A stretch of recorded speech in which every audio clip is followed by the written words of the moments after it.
But अभी मैं ऐसा देख लूंगा, दिखा दूंगा टाइप का, कितना अच्छा लगेगा। अभी तो ऐसा दिन है नहीं कि वहाँ पे 5-6 गाड़ी का कन्वाय आया हो नीचे ले जाने के लिए, तो इसीलिए आपने अच्छा डिसीजन लिया। ठीक है, तो चलिए हम लोग बात कुछ पुलिसिंग की एजेंसियों पे कर रहे थे। एक एजेंसी के बारे में बात हो गई थी, दूसरी एजेंसी के बारे में बात चल रही थी।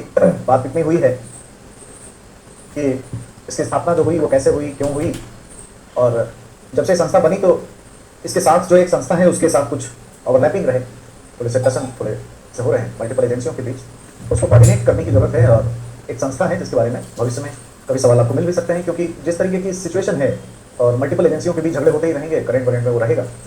कभी कोई आर्टिकल लिख देगा कोई पढ़ा लिखा आदमी एनसीटीसी के नाम पर, तो ये चर्चा में आ जाएगी। इंडिया में इसी तरीके का माहौल बनता है ना, और फिर वो आपके लिए क्वेश्चन का रूप ले लेगा। बीपीएससी में एक बार सवाल उससे पूछा भी गया है, इससे पहले कि वहाँ पहुँचे हम लोग एनआईए को कंप्लीट कर लेते हैं। अब आज हमें जो सीखना है पहले एनआईए को लेकर के, यूनियन स्टेट्स का जो झगड़ा है वो कैसे है, क्यों है ना। और बड़ा ऑब्वियस है, आपको लगता है कि आप लोगों ने बताया भी, कुछ एक आध दो लोगों ने, कि दिक्कत है आपके दूसरे बैच ने बताया, किसी ने जरूर बताया, ह्यूमन राइट्स के वायलेशन को लेकर के कई बार ऐसा लगता है। ऐसे जानबूझकर करती नहीं है ये सब, लेकिन कई बार जब अथॉरिटी आपके पास होती है तो चमक दमक से कुछ चीज़ें हो जाती जाने में। आप भी जब IAS IPS बन जाएंगे, सीढ़ी चढ़ेंगे, 80 लोग सलूट मारेंगे जब आपको, और जब आप कहीं जाएंगे किसी ऑपरेशन में 10-15 AK-47 वाले अगल बगल घूमेंगे आपके, तो थोड़ी सी दिल है कि मानता नहीं टाइप का, कभी कभी कुछ कर ही देंगे आप, मतलब नहीं करेंगे आप, बहुत लोकतांत्रिक उदारवादी मानववादी लोग हैं, संवैधानिक व्यवस्थाओं के तहत करेंगे, लेकिन कभी थोड़ा बहुत अनजाने में बाई मिस्टेक भी हो सकता है। इस बात से हम लोग एकदम से अलगाव नहीं रख सकते, थोड़ा बहुत ऐसे वैलिड ये ग्राउंड हैं। स्टेट्स को लगता है कि लॉ एंड ऑर्डर चूंकि स्टेट लिस्ट का है, तो ये कहाँ से एजेंसी बन गई और हमारे मामलों में हस्तक्षेप होती रही, हस्तक्षेप कर रही है। और एक वेबसाइट है जिसका नाम है विकीलीक्स। कितने लोग विकीलीक्स के बारे में जानते हैं? कितने लोग? कम लोग जानते हैं। पिछले बैच में मैंने पूछा तो 1 ही 2 लोग जानते थे। एक तरह तरह का काम है लोगों का, दुनिया में ना कई तरह दिमाग है ना, वो बड़ा अजीब सा है। तो एक व्यक्ति अमेरिका का जो 45 साल की उम्र तक, वैसे उसका अभाव नहीं था, तो पूरी दुनिया में घूमता रहा, और सरकार से जुड़े मुलाजिम जो थे, अधिकारी, मंत्री, ब्ला ब्ला, पॉलिटिकल मास्टर, एडमिनिस्ट्रेटिव मास्टर, बड़े आला अधिकारी, उनसे इन्फॉर्मेशन गैदरिंग करता रहा, अंदर की बात अंदर की बात। कैसे आप चैट वैट करते हो, ज़्यादा मत किया करो वैसे, कल को बड़े आदमी हो जाओगे फिर यही सब सामने आएगा कि ये जब पढ़ते थे वहाँ तो उस समय ऐसा ऐसा भी चैट किया था। कम ही करो थोड़ा। और क्या, बहुत बड़े लोग के पास मोबाइल वोबाइल नहीं होता है, ये सब छोटे लोगों के ही पास होता है थोड़ा ज़्यादा, उन्हीं का सब मन रहता है करने का। कम बोलना है ना, कम ही ये सब चीज़ में रहना, ये जो है स्वभाव है। तो ऑफिसर टाइप जो क्वालिटी है, क्या आपको मान ही लेने में ठीक है कि हाँ हम बन गए हैं और रिवाइंड करके सिनेमा पीछे से देख रहे हैं मुखर्जी नगर का, तब तक तो ठीक है। और इसके लायक हर वो चीज़ जो जरूरी है अपने आप में, है ना, जैसे कुछ स्किल डेवलप करना चाहिए ना। और जो चैट पैट करने में जितना टाइम जाएगा, सेक्सोफोन बजाना सीख लो, माउथ ऑर्गन बजाना सीख लो, गिटार सीख लो, सीखो। ऐसा नहीं है कि पढ़ने का मतलब अपने स्किल पे काम करना, इंग्लिश थोड़ा अच्छा हो जाए, है ना, तो कुछ नहीं तो चेहरा ही ठीक कर ले, देखने में अच्छा लगे। नहीं, it's your responsibility to improve yourself, है ना, in every sphere of your life, है ना। हर दिन आज से कल आप अच्छे दिखने चाहिए, अच्छे से वेल ड्रेस्ड होने चाहिए, वेल वॉक्ड होने चाहिए, है ना। अब ये कौन करेगा, कब करोगे ये सब? अब इसके लिए मतलब नहीं महंगे महंगे कपड़े हों, गांधी जी सस्ते कपड़े में ही वेल ड्रेस्ड थे, है ना। तो जो कपड़े हैं वो हम ठीक से पहने, चेहरा वगैरह को ठीक रखें, है ना।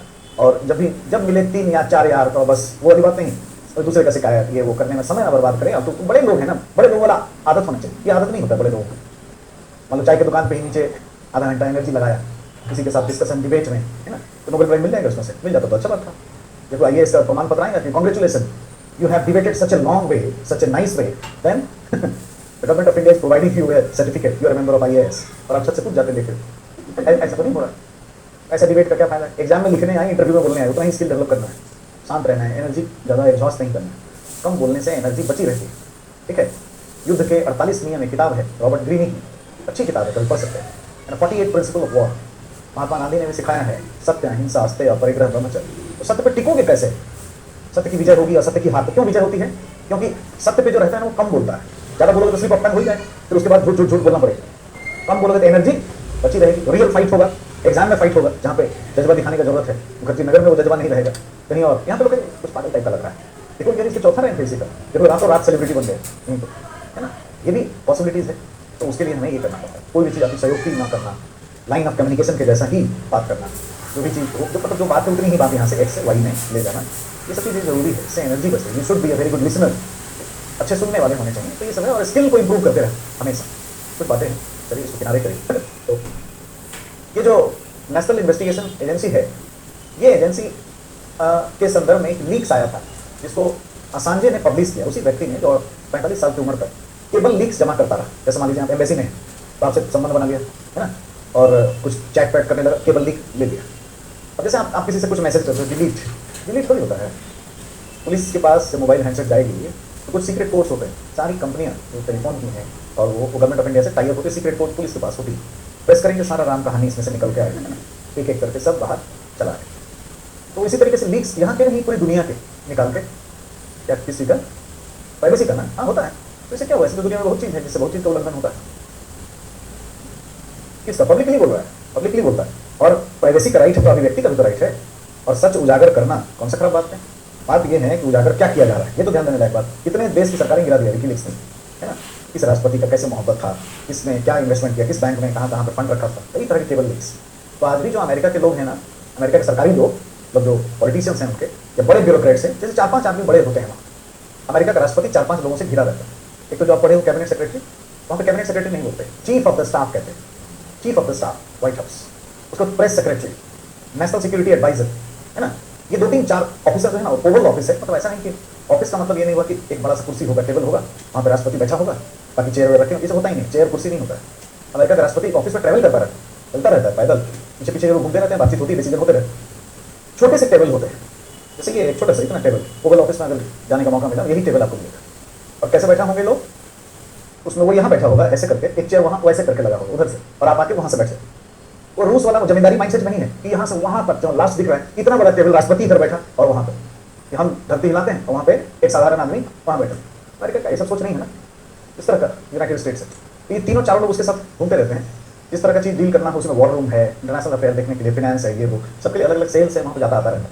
पैदल खूब चल रहा है, राष्ट्रपति बन जाओ पैदल चलते चलते मर जाओ, इतना पैदल चल ऑफिस में, इसी तरह का ये है। तो ये लोग दो ही चीज़ें करते हैं आज की तारीख। एक तो ये लैला, कटरीना, ट्विस्टर, ये सब मतलब समुद्री तूफान ना आए, और दूसरा है विकीलीक्स कि क्या बम फोड़ा आज, कहीं कुछ गड़बड़ तो नहीं निकालेगा। तो डेली बम फोड़ता रहता है, डेली कुछ लीक्स निकालता है। तो एक विकीलीक्स में खबर आई 2012 में कि तात्कालिक होम मिनिस्टर साहब ने अमेरिकन ऑफिसर से बात करते हुए विकीलीक्स में, कुछ केबल लीक्स में ये बात कही थी कि जैसे आप ट्विटर पे मैसेज भी कर रहे हैं, मैसेज में आप सोचते हैं गोपनीय है, ऐसा नहीं रहता, समझ सोचा करो। चाहे फेसबुक में, वो सब बहुत सारी एजेंसियां हैं जो देखते समझते रहते हैं। ये अमेरिकन ऑफिसर्स को बताए थे जो केबल लीक से इन्फॉर्मेशन निकाली गई। इन्होंने कहा था कि ये जो संस्था है ना, ये अनकॉन्स्टिट्यूशनल, लॉ एंड ऑर्डर राज्य सूची का है और ये केंद्रीय कानून से बनी है, आधे से अधिक राज्यों की सहमति हमने नहीं दिया, हंगामा हो गया, हंगामा बरप गया था। ठीक है, काफ़ी चीज़ें हुई, गवर्नमेंट ऑफ इंडिया ने कहा, कहने से नहीं होगा ना, विकीलीक्स के पास लीक्स है, विथ इन्फॉर्मेशन साक्ष्य के साथ वो लेकर पहुंच जाता है, इस तारीख को, इस डेट को, इतने बजे, इस तरह का केबल लीक्स है। ठीक है, तो यही है, ये माहौल सामने आ गया। फिर विवाद में ये आ गई कि ये तो जब मिनिस्टर ही बोल रहे हैं, इसका मतलब क्या है क्या, इस तरह से ये विवाद होते हैं। आखिर कैसे हम इसको ठीक करें, तो कैसे कंट्रोल किया जाए। चलिए कुछ थोड़ा लिखते हुए एक सब टाइटल दे दीजिए, एनआईए और संघ राज्य का विवाद। एनआईए और संघ राज्य का विवाद, ठीक है। इसमें लिखिए पहले, कानून एवं व्यवस्था, कानून एवं व्यवस्था एक राज्य सूची का विषय। कानून एवं व्यवस्था एक राज्य सूची का विषय है, किंतु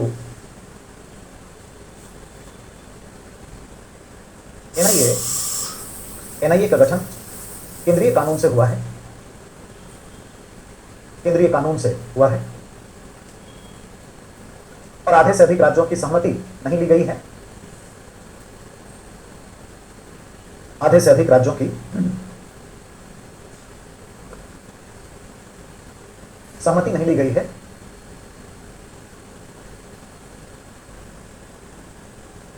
अतः यह संघात्मक व्यवस्था के विरुद्ध है।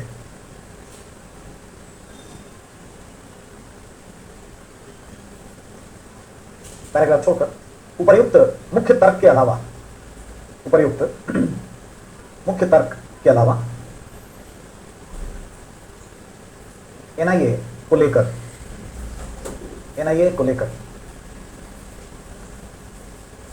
निम्नलिखित तरीके की चुनौतियां देखने को मिलती हैं। अब पॉइंट्स में लिखना शुरू करिए, पॉइंट डॉट डॉट। पहला पॉइंट, एनआईए बिना राज्यों की सहमति के, एनआईए बिना राज्यों की सहमति के राज्यों में हस्तक्षेप करती, यानी शो मोटो इन्वेस्टिगेशन करती। ठीक है, नेक्स्ट, जिन क्षेत्रों में अफ्स्पा कानून, arm force special power act,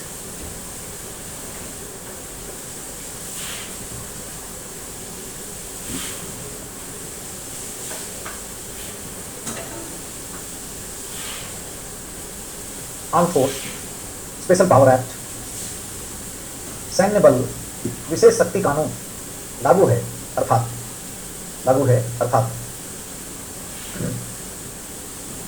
1958 में उत्तर पूर्वी क्षेत्रों में,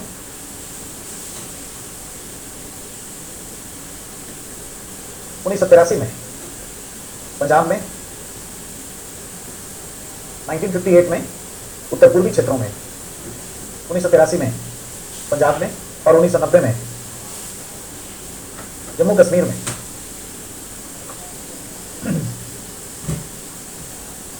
इसे लागू किया गया।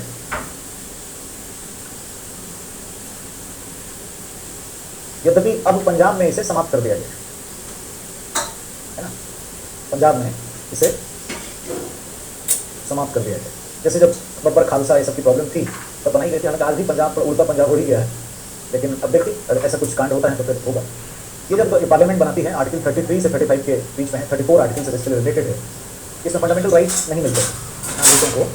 और जैसे जो भी आप संवैधानिक रूप से समझते हैं राइट्स, जैसे शूट एट साइट, देखते गोली मारने का आदेश, बिना वारंट के अरेस्ट करने का अधिकार, सर्च ऑपरेशन चलाने का अधिकार, किसी भी बिल्डिंग को अगर लगे कि शक के आधार में यहाँ टेररिस्ट एक्टिविटी हो रही है, टेररिस्ट होंगे तो उसको डायनामाइट बॉम्ब लगा के उड़ा सकते हैं, है ना। कोई भी वाहन व्हीकल उसका इन्वेस्टिगेशन कर सकते हैं। यानी एक तरीके से सेना को और पैरामिलिट्री फोर्सेस को, अर्धसैन्य बलों को एक तरीके का छूट मिल जाता है कि जो मन में आए वो करो, और केस उस रजिस्टर्ड नहीं होगा और ना ही ये मामला न्यायपालिका के सामने जाएगा। तो कई बार इसे एक्स्ट्रा जुडिशियल किलिंग भी कहते हैं, स्टेट टेररिज्म भी कहते हैं, ऐसी चुनौतियां हैं।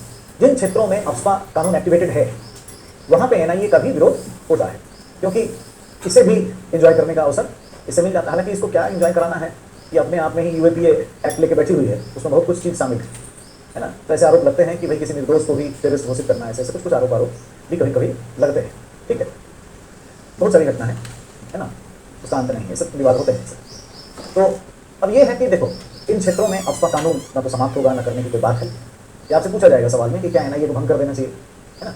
तो भंग भी नहीं करेंगे। प्रॉब्लम जो होती है, प्रॉब्लम गवर्नेंस को लेकर के। अब ये तो होगी कॉन्स्टिट्यूशन पॉलिटी की बात की अफ्स्पा कानून एक्टिवेटेड हुआ तो पैरामिलिट्री फोर्सेस को या सेना को इस तरीके से मौका मिले। जैसे जम्मू कश्मीर में बात करें, खास करके कश्मीर वैली का विरोध है, तो वहाँ क्या होता था कि रूरल एरिया में आरआर देखती है राष्ट्रीय राइफल, जो कि सेना का एक बटालियन है ना, काफ़ी पावरफुल एम्बुश अटैक करने वाली है। अर्बन एरिया में बीएसएफ, ठीक है, तो कहीं कहीं पर सीआरपीएफ भी है, लेकिन बीएसएफ अर्बन एरिया में है। और थोड़ा सा बॉर्डर पर दिक्कत हुआ इधर बांग्लादेश में, तो अब हम लोग बीएसएफ को डिप्लॉय कहाँ कर रहे हैं, बांग्लादेश की तरफ, और सीआरपीएफ की टेक ओवर कर रहे हैं। सीआरपीएफ हम लोग ज़्यादा कहाँ लगाते हैं, नक्सल प्रभावित क्षेत्र जहाँ है ना, जैसे ये अगर देखेंगे तो यहाँ पर एक है रेड कॉरिडोर, ये जो एरिया है नेपाल से लेकर आंध्रा है ना, ये क्या है पशुपतिनाथ से तिरुपति है, ये क्या है नक्सली क्षेत्र है। तो यहाँ पे सीआरपीएफ हम लगाते हैं ज़्यादातर, हम CRPF central reserve police force यहाँ लगाते हैं। कभी सोचा है क्यों लगाते हैं ऐसा इसलिए लगाते हैं, एक जीके का एक कंटेंट भी है, ध्यान देना चाहिए। अब तो बहुत सारी पैरामिलिट्री फोर्सेस में हो गया है, इसको पहले जो अंग्रेजों के समय से ये थी क्राउन रिजर्व पुलिस फोर्स थी, पहले सेंट्रल रिजर्व पुलिस फोर्स हुई। ये एकमात्र है जो शुरू से ही इसमें एक महिला बटालियन हुआ करता था, और चूंकि नक्सली महिलाएं भी होती हैं और बड़ी खतरनाक भी है ना, तो कभी अगर इन क्षेत्रों में सर्च ऑपरेशन करना हो तो कैसे करोगे, महिला बटालियन चाहिए, क्योंकि नक्सल कौन है सर पे लिखा है क्या। देखोगे कि धान के खेत में धान कट रहा है और पुलिस वाले गए तो उसी घास के नीचे से निकाला AK-47, तो पहले वो किसान था, अभी वो कैसे पता चले। आप जब IPS बन के जाओगे ऐसे क्षेत्रों में तो आपको ऐसी समस्याओं से जूझना पड़े। चक्रव्यूह देखिए फिर इस तरह की चैलेंजेस होती हैं, तो उससे कैसे आप रूबरू होंगे, कैसे करेंगे। तो आपको कई बार गांव का गांव सर्च करना पड़ता है, उसमें महिलाएं भी हैं जो कि निर्दोष होंगी, तो उनका सर्च, महिला का सर्च महिला ही करे। लेकिन कश्मीर में जो हमने शुरू में डिप्लॉय किया, जैसे RR रेजिमेंट में महिला बटालियन नहीं थी या BSF में नहीं थी, तो जैसे कोई भी किसी कश्मीरी को इस बात से कष्ट नहीं है कि भाई आप ये क्यों कर रहे हैं, अगर टेररिस्ट एक्टिविटी है तो इन्वेस्टिगेशन होना ही चाहिए, बात ठीक है। हिमालय लाइन में खड़ा कर दिया गाँव के सभी लोगों का और आपने सर्च शुरू किया, अब किसी बहन का सर्च हो रहा है, भाई बगल में खड़ा है, और किसी पुरुष पुलिस बल के द्वारा हो रहा है, तो अच्छा अनुभव तो नहीं होगा, विद्रोह बढ़ेगा। ऐसा ही कि कोई हस्बैंड है, वाइफ का हो रहा है और कोई पुरुष ये सब कर रहा है, तो अच्छा नहीं है। तो ये क्या है कि इसका उपाय था कि महिला बटालियन बना लेना, गवर्नेंस की समस्या है ना। तो आप थोड़ा जब डीपली पढ़ने लगे तो आप ये बात सब सीखो जो किताबों में नहीं, और जो टिपिकल पॉलिटी लक्ष्मीकांत ये सब जो आप पढ़ते हैं किताब उसमें नहीं। आपको कोई सजेस्ट भी करना होगा कि क्या ये सब हटा दें, तो ना हटा के गवर्नेंस ठीक कर दें। अच्छा ये भी है कि जैसे जिन लोगों का डिप्लॉयमेंट है, जैसे किसी को आप रखे हो, इंस्पेक्टर है कोई है या जवान है, तो गन पे ऐसे उंगली रखा है, आम आदमी यहाँ रहते हैं ऐसे करके, तो डर तो है नहीं, कोर्ट में केस होगा, जब जवाब टेररिस्ट था उसी पर है ना, हो भी सकता है ना। तो इससे पहले कि दिमाग खराब हो तुरंत ट्रांसफर करो, फ्रीक्वेंट ट्रांसफर की नीति रखो। अब मान लीजिए आप घर द्वार से हटा के 6 महीने साल भर से जवान को रखे हैं वहाँ पे, और वहाँ पे कुछ और भी कर सकता है ना, वहाँ पे लोग अच्छे हैं, है ना, बहुत सारी बातें हैं। तो बहुत तरह के आरोप मानवाधिकारवादी संगठन लगाते हैं, इंडियन आर्मी पर भी और ये, तो ये सब मौका ही क्यों दे, 15 दिन में ट्रांसफर करिए। इससे पहले कि दिमाग में कुछ बात गड़बड़ शुरू हो और मन में लड्डू फूटने की कुछ आहट हो, ट्रांसफर, है ना, फ्रीक्वेंट ट्रांसफर करते रहिए, इन्वेस्टिगेशन सिस्टम से कराइए, ऑफिसर्स बदलते रहिए, और ये सब कष्ट नहीं है। और थोड़ी हीलिंग पॉलिसी पे चलिए, दिल जोड़ने की नीति, है ना, अच्छी वस्तु और सेवा की आपूर्ति आम नागरिकों को, माइनॉरिटी कम्युनिटीज को देखें, होता भी है, उनको सेना में भर्ती करिए, ऐसे एजेंसियों में भर्ती करिए, तो कॉन्फिडेंस बिल्डिंग करिए।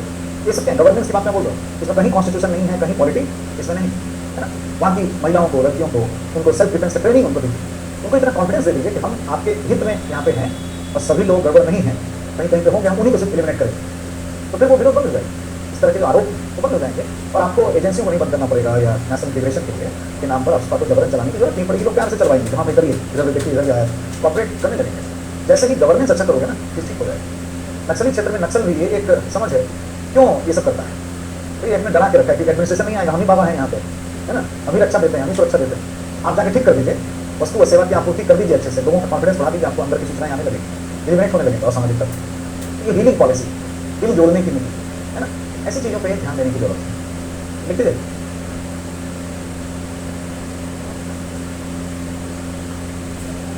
हाँ, इसी सब के लिए, इसी सब का विरोध होता रहता है, इसलिए इंडियन आर्मी गो बैक, या कई बार पत्थरबाजी हो जाती है आर्मी के ऊपर, तो भी बहुत पेशेंस रखा लोगों ने। कहाँ किया, कहाँ लिखने जा रहे हो, खत्म हो जाना चाहिए, उसी में सुधार कर देना चाहिए। उसका जो क्रियान्वयन है ना, उसमें थोड़ा सा सुधार कर दो, तो लोगों में जो डर है, फियर है, वो क्या होगा, ट्रस्ट एंड कॉन्फिडेंस में बदल जाएगा। गवर्नेंस क्या कहता है, तो नागरिकों को लेकर चलो, तो शासन में नागरिक की भागीदारी को दूर दूर क्यों रखे हो, कितनी सी बात। भाई कहीं पे कोई थ्रेट है ऐसे जगह पे, तो ठीक बात है, तो क्या दिक्कत है, सुरक्षा मिलती है ना, करो, है ना, कोई दिक्कत नहीं, ऐसा है, कोई बात नहीं है। ऐसे विचार उठते हैं, सवाल का निराकरण भी होना चाहिए। लेकिन नेक्स्ट पॉइंट नहीं, इसी में अभी थोड़ा एक लाइन और है, ऐसे क्षेत्रों में, इसी में ऐसे क्षेत्रों में एनआईए को लेकर इधर भी ऐसे क्षेत्रों में एनआईए को लेकर आम नागरिकों में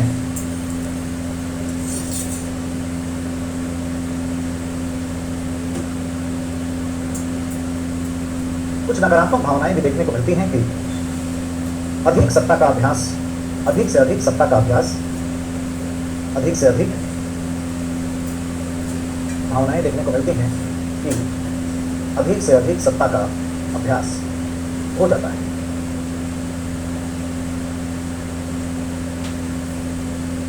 ठीक है, नेक्स्ट पॉइंट, सैन्य बल विशेष शक्ति कानून, सैन्य बल विशेष शक्ति कानून, arm force special power act के तहत सैन्य बल और अर्धसैन्य बल, अर्धसैन्य बल को देखते ही गोली मार देने का अधिकार, शूट एट साइट, देखते ही गोली मार देने का अधिकार, शक के आधार पर, शक के आधार पर किसी बिल्डिंग को बम से उड़ाना, बिना वारंट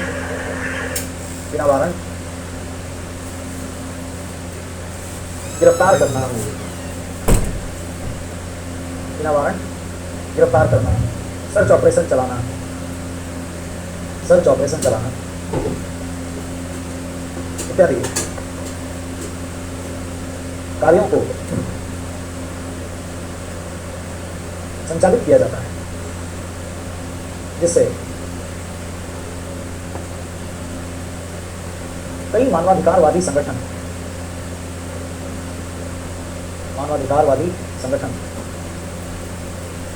अंतर्राष्ट्रीय मीडिया इत्यादि के द्वारा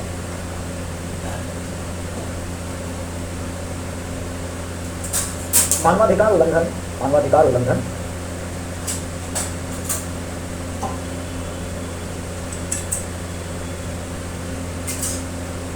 के आरोप लगाए जाते हैं। किसी निर्दोष को आतंकवादी घोषित करना, जैसे आरोप भी एनआईए पर लगाए गए।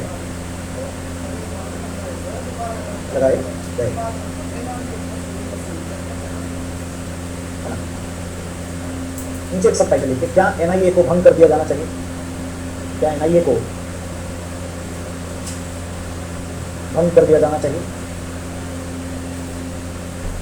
ठीक है, क्योंकि आपसे डिबेट वाले सवाल पूछे, यूपीएससी जहाँ झगड़ा हो, झंझट हो, वहीं से पूछती है ना कि अफस्पा कानून और एनआईए एक्ट जिस तरीके से केंद्रीय एजेंसियों को पाकिस्तान में मिला देंगे, क्वेश्चन है ना, मैच कर देंगे कॉन्स्टिट्यूशन गवर्नेंस को अधिकार देते हैं, इसका मानवाधिकारवादी संगठनों के द्वारा, राज्यों के द्वारा विरोध होता है।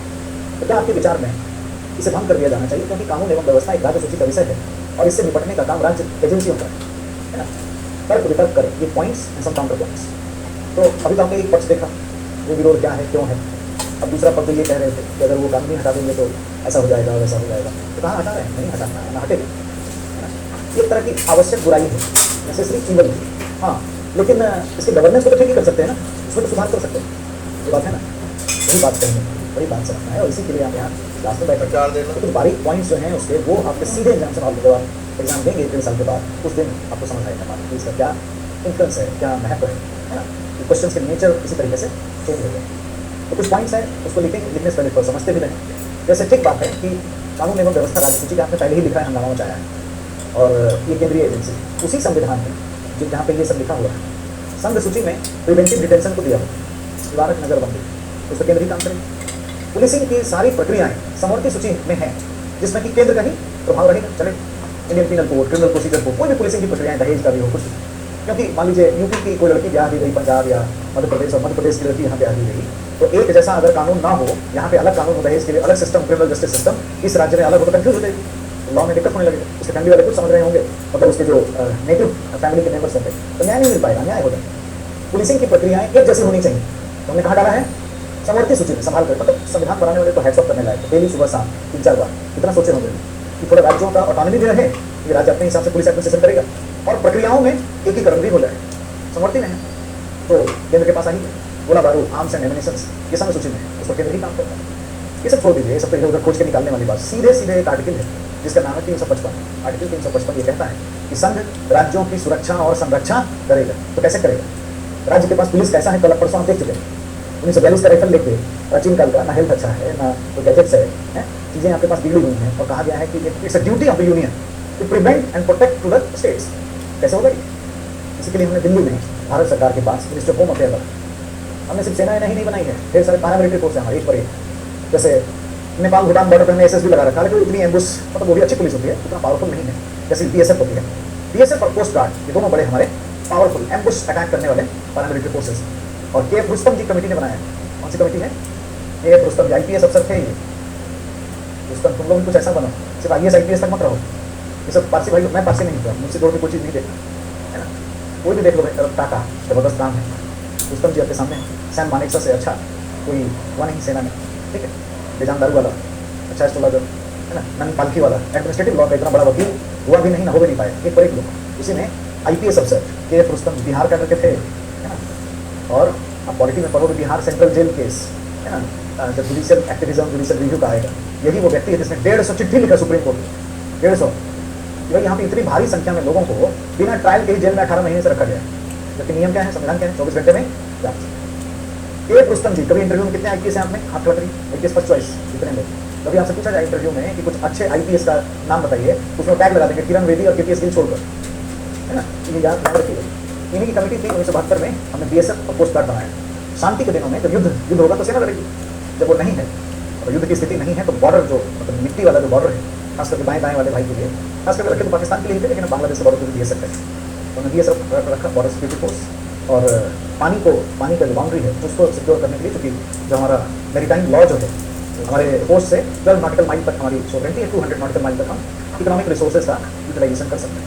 तो कोस्ट गार्ड के इसमें होगा तट रक्षक, दोनों ही पैरामिलिट्री फोर्स से जबरदस्त है।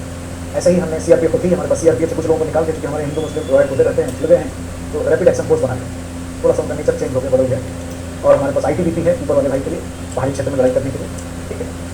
इसी तरीके का हमने ढेर सारा फोर्सेज जो है एनएसजी राजीव गांधी ने बना दिया, जो बड़े टेररिस्ट अटैक्स जो हैं जो हमारे साथ हेडक्वार्टर है, ब्लैक कैट कमांडो ये सब हम बनाए हैं आर्टिकल 355 से एनर्जी लेके, जो कहता है कि केंद्र या संघ क्या करेगा, राज्यों का सुरक्षा और संरक्षा करेगी। तो आइसक्रीम खाते होगा नहीं, है ना, ऐसी एजेंसियां होनी चाहिए। एनआईए को हमने बनाया, उसका लॉजिक इसी से हमने पहला पॉइंट ये, इसलिए ऐसा नहीं कहना चाहिए कि संविधान का उल्लंघन है आउटराइटली, पहले पढ़ लेना चाहिए, समझ लेना चाहिए, कम बोलना चाहिए, है ना, तो पूरा ज्ञान ठीक से हो जाए तब कुछ बात कहना चाहिए, काम की बात, ठीक है।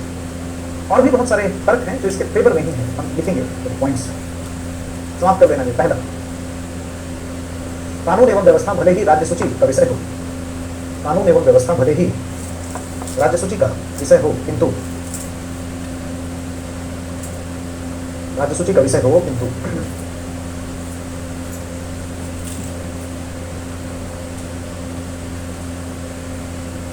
यही संविधान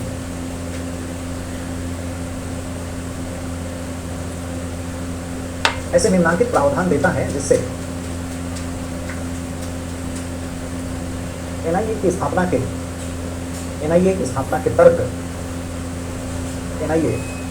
तर्क और औचित्य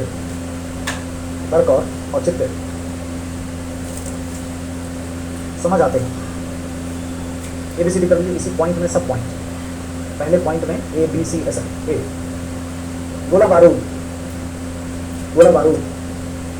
संघ सूची में आर्म्स एंड एमिनिशन, पुलिसिंग तस्वीर होगी।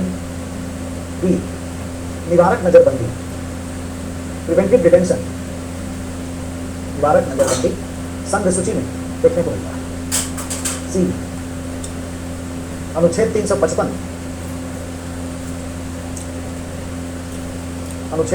355 में यह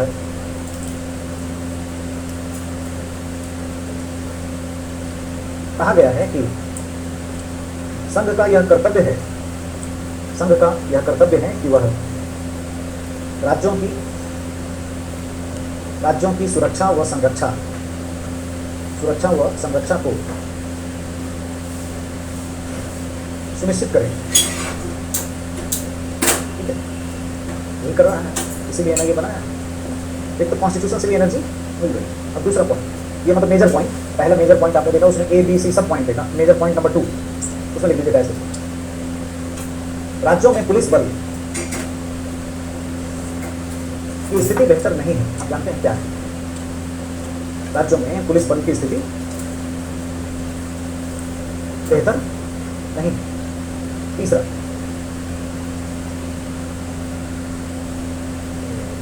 भारत राज्यों का एक संघ है और संघ की अलग भूमि व नागरिक नहीं होते, अतः वह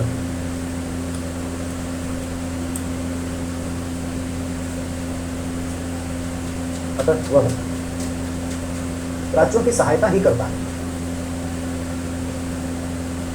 ठीक है, देखिए साहब, आप इसके एग्जिस्टेंस पे क्वेश्चन नहीं उठा सकते क्योंकि एनआईए बनाए हुए बहुत ज़्यादा दिन नहीं हुआ है। 2009 से काम कर रही है, 1 जनवरी 2009, आप हैं 2022, तो हमें लगता है कि 12-13 साल का मामला है। 13 साल में दुनिया तो बदल ही दिया इसी दिल्ली में जहाँ आप हैं, है ना, वो यहाँ प्राचीन काल से हैं। तो जब आपके जैसे एनर्जी हुआ करता था तो बारिश हो जाता था, शायद हम लोग पढ़े नहीं होंगे तभी कुछ गड़बड़ हुआ है, तो इधर उधर कहीं जाने में डर लगता था। ये मॉल वो मॉल या कोई भीड़ भाड़ वाला इलाका, मॉल नहीं तो ट्रेडिशनल मार्केट, जैसे सरोजिनी नगर में ब्लास्ट हो चुका है, दिल्ली सरोजिनी नगर का मार्केट दिवाली के 30 में ब्लास्ट हुआ था। मतलब सीरीज ऑफ ब्लास्ट ऐसे होते थे। घर वाले भी मतलब कोई स्पाई लगा देते कि जैसे ही घर से निकले उसको पकड़ के ले जाना अंदर, तुरंत बताना इधर। उस जमाने में एसटीडी फोन होते थे प्राचीन काल के, मतलब उतना भी दिक्कत नहीं था, फोन महंगे थे, थोड़े कॉस्ट होते थे और सभी के पास होता नहीं था, तो ऐसा है ना। तो सोचिए कितना डर रहा होगा। और कुछ channel, TV channel, India TV कुछ ऐसे दिखाते थे सन्नाटे को चीरती हुई टाइप का, कि आपको ये फील होगा कि बस आप दरवाजा खोलोगे और टेररिस्ट खड़ा होगा बाहर, है ना। और नहीं तो ये जो हमारे पार्लियामेंट पे अटैक हुआ था, उसके रहने वाले इधर ही पाए गए, और पतरा में बैठ करके वहाँ पर स्ट्रेटजी बना, ये सब कुछ सुनने में आया, पढ़ने में, तब तो समझिए कि और भी ज़्यादा एकदम वो हो गए, है ना। कितने ब्लास्ट हो गए राजस्थान में, ब्लास्ट, जयपुर में ब्लास्ट ही ब्लास्ट हो गए। अब आप सुने हैं, अब आप पिछले कुछ सालों में आपने सुना है क्या? आप जल्दी सुन भी नहीं पाएंगे, NIA है ना, समय बदल गया है। अब आप ये सुनते हैं कि ये बम फोड़ने वाला था 3 दिन पहले, उसका फोटो अखबार में लेके छपता है, कोई NIA वाला ऑफिसर लेके वहाँ फोटो खिंचवाता रहता है, पकड़ लिया। अब आप ये सुनते हैं टेररिस्ट एक्टिविटीज भी ऑलमोस्ट, मतलब active terrorist activity, terrorist outfits अगर कहें तो कश्मीर में क्या, दक्षिणी कश्मीर तक सिमट गई, एकदम कश्मीर भी नहीं, एकदम स्वर्ग है, ये घूमिए मस्ती करिए, कोई दिक्कत। आउटफिट्स जहाँ वो एनर्जी लेते हैं, जहाँ ट्रेनिंग देंगे, कुछ करेंगे, दक्षिणी वो भी निकाल देंगे लोग। एक टाइम में 3-3 हज़ार पोस्टर बॉय होते थे। एक बार बहुत मुझे याद आता है, कई साल पहले का, लगभग अंदाजा के आधार पे अखबारों में फोटो छपा था, इतने पोस्टर बॉयज वहाँ पे थे। पोस्टर बॉयज समझते हैं, टेररिस्ट गैंग के लीडर होते हैं कि हम जो है ऐसे मारे कमांडर, तो ये वो ऐसे बस, कितने को निपटा दिया है ना। अब कुछ सैकड़ों में, 1000 से, अब मैं जो बता रहा हूँ मेरे पास कोई डेटा इन सब चीज़ों का बहुत कुछ आता नहीं है सर, कोई ऑथेंटिक है, अब वो पता नहीं होंगे भी कि नहीं होंगे, और जितना टाइम ये बताने में लग रहा है, हो सकता है कुछ उधर हो गया होगा। तो अब ये NIA का भारत है ना, बहुत ही सुरक्षित, स्ट्रॉन्गर, हायर, है ना। मतलब 2 ही जगह आपको स्मार्ट लोग दिखेंगे, स्मार्ट समझते, रियल में स्मार्ट, हीरो हीरोइन ऐसा स्मार्ट नहीं है, उनका बॉडी ये सब कुछ नहीं होता है। असली जो जिसको देख के हेरोइज्म आएगा, जैसे 8 तारीख को एयरफोर्स डे था, आप कभी ऐसे जगह पर, इस बार तो हिंडन में नहीं हुआ, चंडीगढ़ में हो गया, यहाँ कभी होगा तो अगर आपको पास मिल जाए तो तुम देखने जाइए। तो जो एयरफोर्स के जो पायलट है ना, चमचमाते हुए लोग, इस देश में 50-60 चमचमाते हुए लोग हैं, जिसको भारत सरकार रात दिन एक्स्ट्रा ऑर्डिनरीली सर्विसेज देती है। मतलब जिनको इस तरह का ऑर्डर होता है कि रात में भी सोने जाइए तो लगभग ड्रेस, बस हेलमेट ही पहन के फेस स्कैन की तरफ दौड़ने वाली बात रहे। सुखोई 30 से खरीदने से नहीं होगा ना सर, या राफेल खरीदने से तो उड़ाएगा कौन। और अगर युद्ध हो गया, कुछ मामला हो गया, तो ये थल सेना और फलाना ढिमकाना सेना का बस काम नहीं है। आपका युद्ध किसका है? एयरफोर्स का। तो असली हीरो इंडिया के एयरफोर्स का पायलट है। आप कभी ऐसे कैंटोनमेंट एरिया में जाएंगे तो एक होता है ऑफिसर्स मेस और एक होता है पायलट्स मेस, मतलब आप कोई अंतर ही नहीं, मतलब राजा हो और कहाँ टाइप का, वो भी ऑफिसर ही है, बहुत अंतर है, ठीक है। मतलब इतना ज़्यादा ध्यान रखा जाता है कि इस लेवल पर आपको फिजिकली, मेंटली, साइकोलॉजी, हर चीज़ एकदम ठीक होना चाहिए, फिट होना चाहिए, और उनको फिट रखा जाता है। डेली ब्लड टेस्ट, ये वो, मतलब किसी का उतना भक्ति नहीं होता है जितना ऐसे पायलट्स का होता है, क्या इज्जत है उनका, ठीक है। तो चले जाएंगे ना एयरपोर्ट में, सिक्योरिटी चेक वगैरह सर, आइए ना, चले जाइए ना, आपके लिए तो क्या कहें, है ना। ऐसा है स्क्वाड्रन लीडर, एयर कोमोडोर्स, उसमें जो है सब वो सब ऐसे होते हैं। उनको देखोगे तो लगेगा कि सिनेमा तो इसको बनाना चाहिए, हीरो सब तो चमचा जैसा लग रहा है, कोई हीरो का पर्सनालिटी ऐसा नहीं होता है, ठीक है। उसके बाद दूसरे हीरो लोग इस देश में, फिर कुछ तो ब्यूरोक्रेसी में लोग हैं, NIA जैसे है ना, उसमें मतलब अगर फिजिकल अट्रैक्शन की बात करें, कुछ क्राइसिस होता है तो कभी देखते हो 6-7 फीट वाले कहाँ से आ जाते हैं चमचमाते हुए, तो इसी में काम करते हैं। बेस्ट ऑफिसर्स यहाँ रखते हैं SWAT टीम में, जो इन्वेस्टिगेट करते हैं, NIA के जैकेट पहने हुए, एक पर एक स्मार्ट लड़के लड़कियाँ, they are the real heroes of India. ये हम लोग नहीं समझते हैं, आप लोग नहीं जानते हैं, हम लोग ये सब बात ये है, ठीक है। तो अपने बच्चों को एयरफोर्स पायलट बनाना, अपने तो IAS IPS बन जाओ, अमेरिका पढ़ने मत भेज देने से, बस जाओ वहाँ से और ये करो, तो कुछ ऐसा भी बना, ठीक है। तो जेंटली चेंज भी होनी चाहिए। तो ये जो मतलब जज्बा है वो कहाँ से आए? तो हम लोग ये बात कर रहे हैं कि भाई NIA की ज़रूरतें क्यों हैं, है ना। एग्जिस्टेंस पर कोई प्रश्न चिन्ह तो लग ही नहीं सकता। अगला पॉइंट आगे, NIA नहीं संघ सूची में, प्रिवेंटिव डिटेंशन संघ सूची में,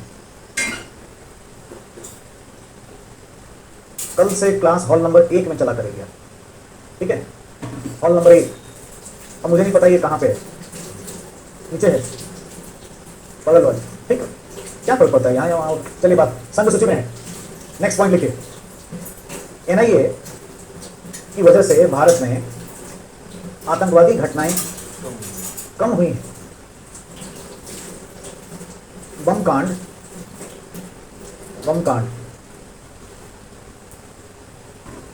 लगभग समाप्त, और आतंकवादी गतिविधि, सक्रिय आतंकवादी गतिविधि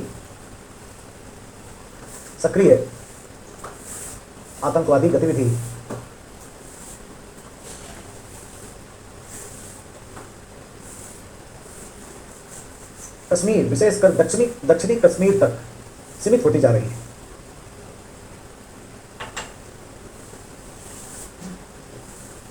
श्रीलंका में श्रीलंका में बम कांड।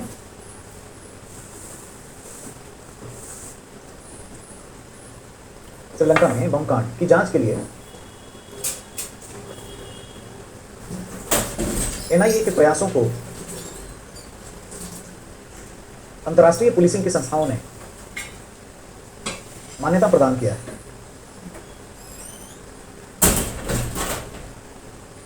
अंतर्राष्ट्रीय पुलिसिंग की संस्थाओं ने मान्यता प्रदान किया है। यह इसकी प्रभावशीलता को दर्शाता है। प्रभावशीलता को दर्शाता है ना? प्रभावशीलता को दर्शाता है। नेक्स्ट, अगला पॉइंट, यदि ऐसे क्षेत्रों में जहां सैन्य बल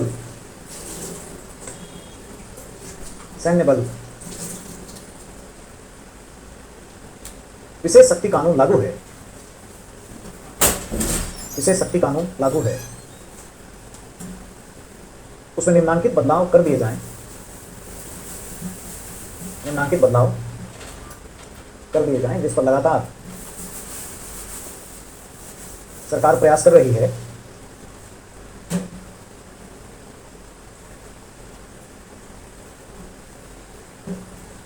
तो एनआईए व अन्य अर्धसैनिक बलों का विरोध समाप्त किया जा सकता है, समाप्त किया जा सकता है ना? समाप्त किया जा सकता है।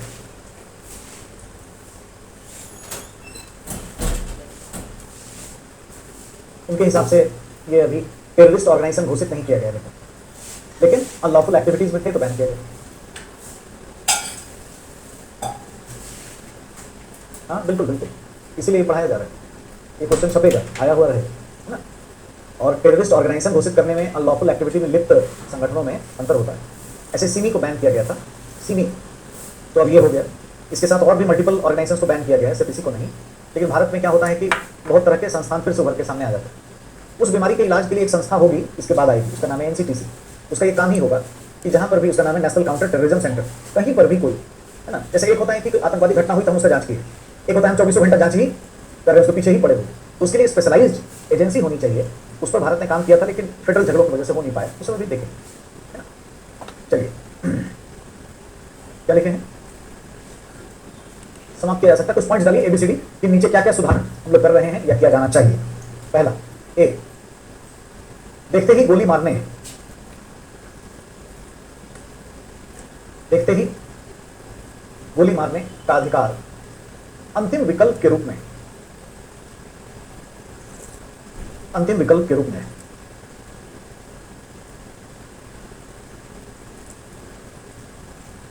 प्रयोग में लाना चाहिए।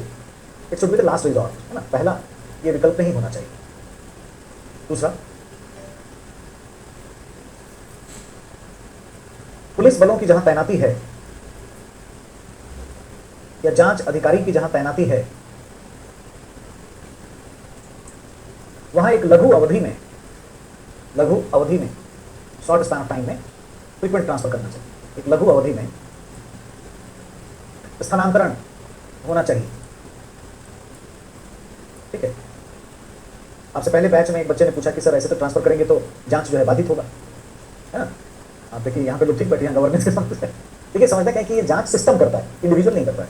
जैसे हमने एक ऑफिसर भेजे एक्स टाइप के जांच के लिए, तो जांच किया तो रिपोर्ट भी करेगा ना अपने बॉस को, बॉस पे डिबेट भी करेगा अपने बॉस से, सोचेगा, फिर जरूरत पड़ेगी तो वाई को भी भेजा जा सकता है। ठीक है, और ये पॉसिबल है कि सारे अधिकारी का कैरेक्टर खराब ही होगा, ऐसा हम क्यों माने? सारे शॉर्ट टेम्पर्ड होंगे, ऐसा हम क्यों माने? इतना हम नेगेटिव थॉट्स लेके क्यों चले कि मतलब दरवाजा खोले धरती नहीं होगी तो यहाँ क्या होगा? धरती है ना, यूजुअली ऐसा होता। तो एक्चुअल में ये एक आइडियोलॉजी है जिसको देखते हो कि कोई ऐसा ऑफिसर जिसकी थोड़ा लग रहा है कि हाव भाव ठीक नहीं है, ट्रांसफर कर दे, है ना? इससे पहले कि कुछ गड़बड़ करे हम वहाँ से उसको हटा दें। ठीक है, ये भी एक सिस्टम और करते हैं, तो पैरामिलिट्री फोर्स भी कर रहे हैं, सिस्टम, सारे सिस्टम, इन्वेस्टिगेटिंग एजेंसी भी करती है, इसी तरह से होता है। ठीक है, अगला एबीसीडी में ही लिखे। नेक्स्ट, एबीसी, आम नागरिकों को बेहतर गुणवत्ता युक्त, आम नागरिकों को बेहतर गुणवत्ता युक्त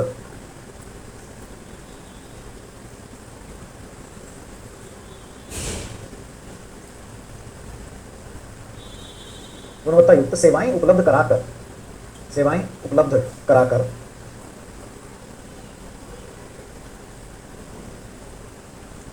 उनके विश्वास बहाली पर बल देना चाहिए।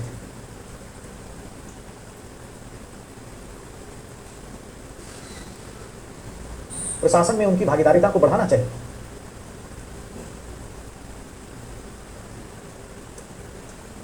पुलिस पब्लिक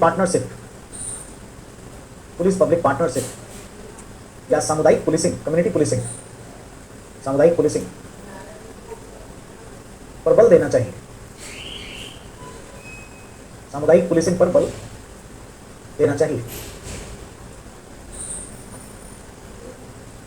है ना। नेक्स्ट, अगला ABCD में ही इसी में सभी जांच की एजेंसियों और अर्धसैनिक सैन्य बलों में, जांच की एजेंसियों, अर्धसैनिक व सैन्य बलों में महिला बटालियन को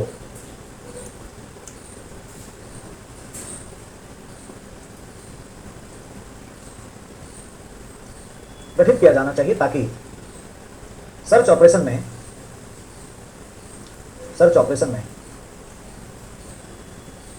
महिलाओं की जांच महिला पुलिस बल के द्वारा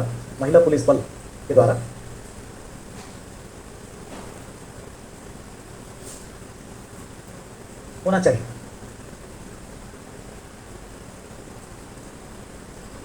है ना। पैराग्राफ छोड़कर यदि उपर्युक्त प्रयास किए गए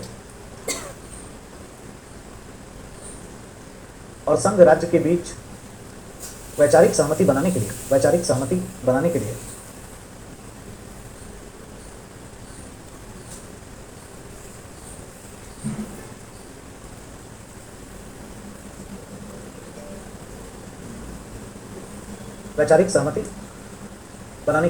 अखिल भारतीय स्तर पर राज्यपालों, मुख्य सचिवों, पुलिस महानिदेशकों, DGPs, राज्यपालों, मुख्य सचिवों, पुलिस महानिदेशकों एवं मुख्यमंत्रियों का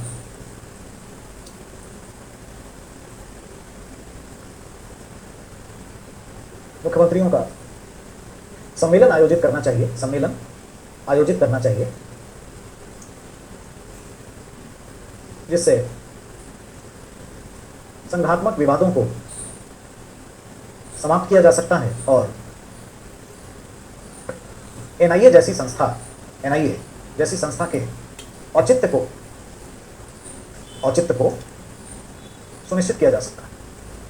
ठीक है, सुनिश्चित किया जा सकता है औचित्य को, रैशनैल कि भाई ये होना चाहिए, इसका होना जरूरी है। तो आपसे जब भी पूछें तर्क वितर्क करें तो दोनों ही तरह के तर्क हो गए आपके पास, लेकिन आपके तर्क झुके हुए होने कैसे चाहिए, भाई बनाए रखना चाहिए। ये रिफॉर्म कर दीजिए गवर्नेंस में, तो क्या होगा कि थोड़ा सा हिलक हो जाएंगे और जो आम नागरिकों की तरफ से कुछ विरोध हो रहा है वो बंद हो जाएगा, यूनियन स्टेट्स के चैलेंजेस भी समाप्त हो जाएंगे। और ये सब दिखता है, सुप्रीम कोर्ट के जजेस को भी दिखता है, इसीलिए ये बनी हुई है और धूम धड़ाके से बनी और लगातार आगे बढ़ती चली जाती है। ठीक है, प्रश्न लिखिए। कानून एवं व्यवस्था एक राज्य सूची का विषय है।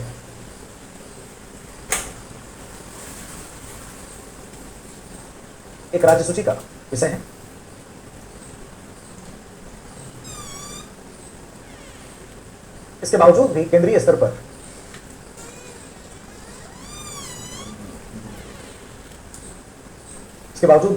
पर NIA का होना क्या राज्यों में केंद्र का हस्तक्षेप है या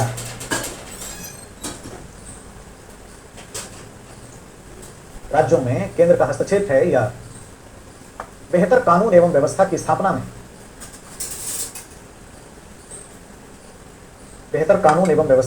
में केंद्र का सहयोग है,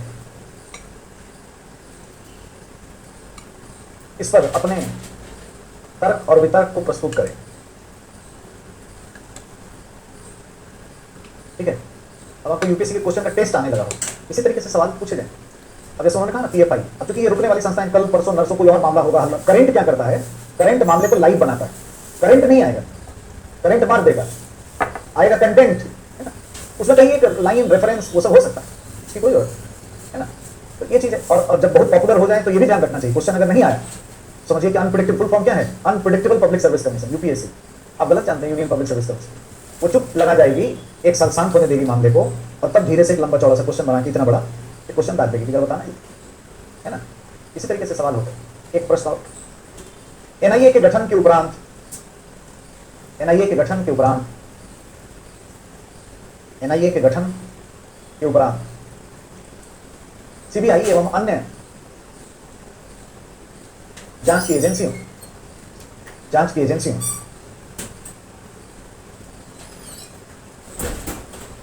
जांच की एजेंसियों के साथ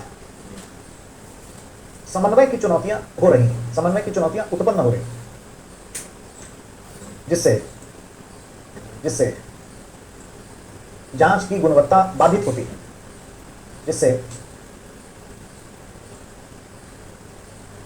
जांच की गुणवत्ता बाधित होती है। ऐसी परिस्थिति में क्या आपके विचार में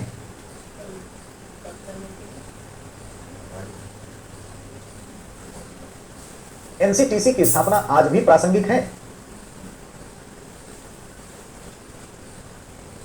एनसीटीसी की स्थापना आज भी प्रासंगिक है? अपने तर्क प्रस्तुत करें, आपको बड़ा मजा आएगा, सब हमारा ही पूछ रहा है, अपने विचार व्यक्त करें, अपने तर्क प्रस्तुत करें, है ना। एकदम से असली वाला तर्क मत दे देना। अभी ये क्वेश्चन का आंसर थोड़ी देर में, एनसीटीसी होना चाहिए, है ना। इसमें हमारा लॉजिक होगा कि भाई झगड़ा हो रहा है, आपने बात किया है, एनसीटीसी हम बना नहीं पाए फेडरल प्रॉब्लम की वजह से, ये होगी तो कोऑर्डिनेशन हो जाएगा, क्राइम सीन में इनर सर्किल में कौन रहेगा, इंटरमीडिएट सर्किल में कौन और आउटर सर्किल में कौन, और इन्फॉर्मेशन शेयरिंग हो जाएगी, सूचनाएं हम शेयर कर देंगे। एक हमने नेट ग्रिड बनाया है, नेशनल इंटेलिजेंस ग्रिड, गोपनीय सूचनाएं हम वहाँ पे शेयर करने के लिए तीव्रता से जो इन्फॉर्मेशन शेयरिंग हो जाए। ये सब गैजेट नहीं है यहाँ पे, ये सब जो आप जानते समझते हैं, ये सब उसमें यूज कुछ भी नहीं, या यहाँ पे आप कुछ भी करोगे अमेरिका को पहले पता चल जाएगा, चाइना तुरंत जान जाए, है ना। सभी में मैलवेयर्स होते हैं ये सब जो है ना, और आप डिलीट मारोगे, डिलीट डिलीट कुछ नहीं होता है। और ये सब पढ़ रहे हो तो आप भी सीख लो कि नौकरी में आओगे तो आपको एक सर्विस फोन दिया जाएगा, बिजनेस फोन, सर्विस फोन होगा, और आपका जो बचपन का दोस्त होगा, कुछ दोस्त होते हैं ना दालियों से बात करते हैं, उनका कभी फोन आया आपके पास और कुछ पटान बोलने लगे तो हाँ हाँ हाँ भाई इसको बुलाना लगे, होता है ना, कई बार ऐसे भी बहुत सारी बात, पतंगड़ पटरस हम लोग कर देते हैं। जैसे फोन कर देगा वो गाँव में होगा कि बहुत कमा रहे हो, सुना है आजकल, तो आपने कहा कि थोड़ा ऐसा उसको बुरा भी ना लगे, मतलब क्योंकि भारत में तो भ्रष्टाचार से महत्व बढ़ता है ना, उसको समझा जाता है कि ये थोड़ा पावरफुल आदमी, और वो नमक का दारोगा पढ़े होंगे, है ना। तो इस तरह का ये देश है, थोड़ा सा तो उसे इन्फ्लुएंस है, वैसे ही सहजता में बोले जा रहे हैं, उसमें मैलवेयर है, सब रिकॉर्ड हो रहा है, और बाद में बस एक इंक्वायरी कमीशन फेस करने के लिए तैयार हुए। तो जब भी कोई दोस्त ऐसा वैसा वाला दोस्त फोन करे, कौन क्या खत्म है, ये नेटवर्क जाम है, रॉन्ग नंबर है, उसके बाद दूसरे फोन से करो, प्राइवेट नंबर से बोलो कि जिंदा रहने देने का मन है, हम भी चाहते हो कि आके तुम्हारा खेती में सांस देने लगे, बोलो आ जाए अभी, समझा दें। इससे ज़्यादा बात तो नहीं किया जाता है। कई बार होता है कि जैसे कोई सेल्फी लेने आ जाए, हाँ हाँ कमाओ, सलमान खान बन गए हैं, ले लो, बचो इन सबसे, ये सब जितना ये सब सेलिब्रेशन है ना, इन सबसे दूर रहने के लिए आप इसमें आ रहे हैं। You should be neutral, you should be anonymous, anonymity and neutrality is the watchword of the bureaucrats. तो आपको ऐसा ही रहना चाहिए। अच्छा काम करोगे तभी तो कभी प्राइवेट नंबर से फोन आएगा, ये मत सोचो पाकिस्तान से आ रहा है। जब कोई ऐसा फोन कभी लाइफ में आ जाए तो पूरा फोन डार्क हो जाए, तो प्राइवेट नंबर से लिखा हो, समझ लीजिए किस्मत आपकी अच्छी हो, तो काम अच्छा करोगे तभी अच्छी होगा, खराब होगा तो वो खराब भी हो सकती है, जैसा काम होगा उसके हिसाब से किस्मत का कल्पना कर ले।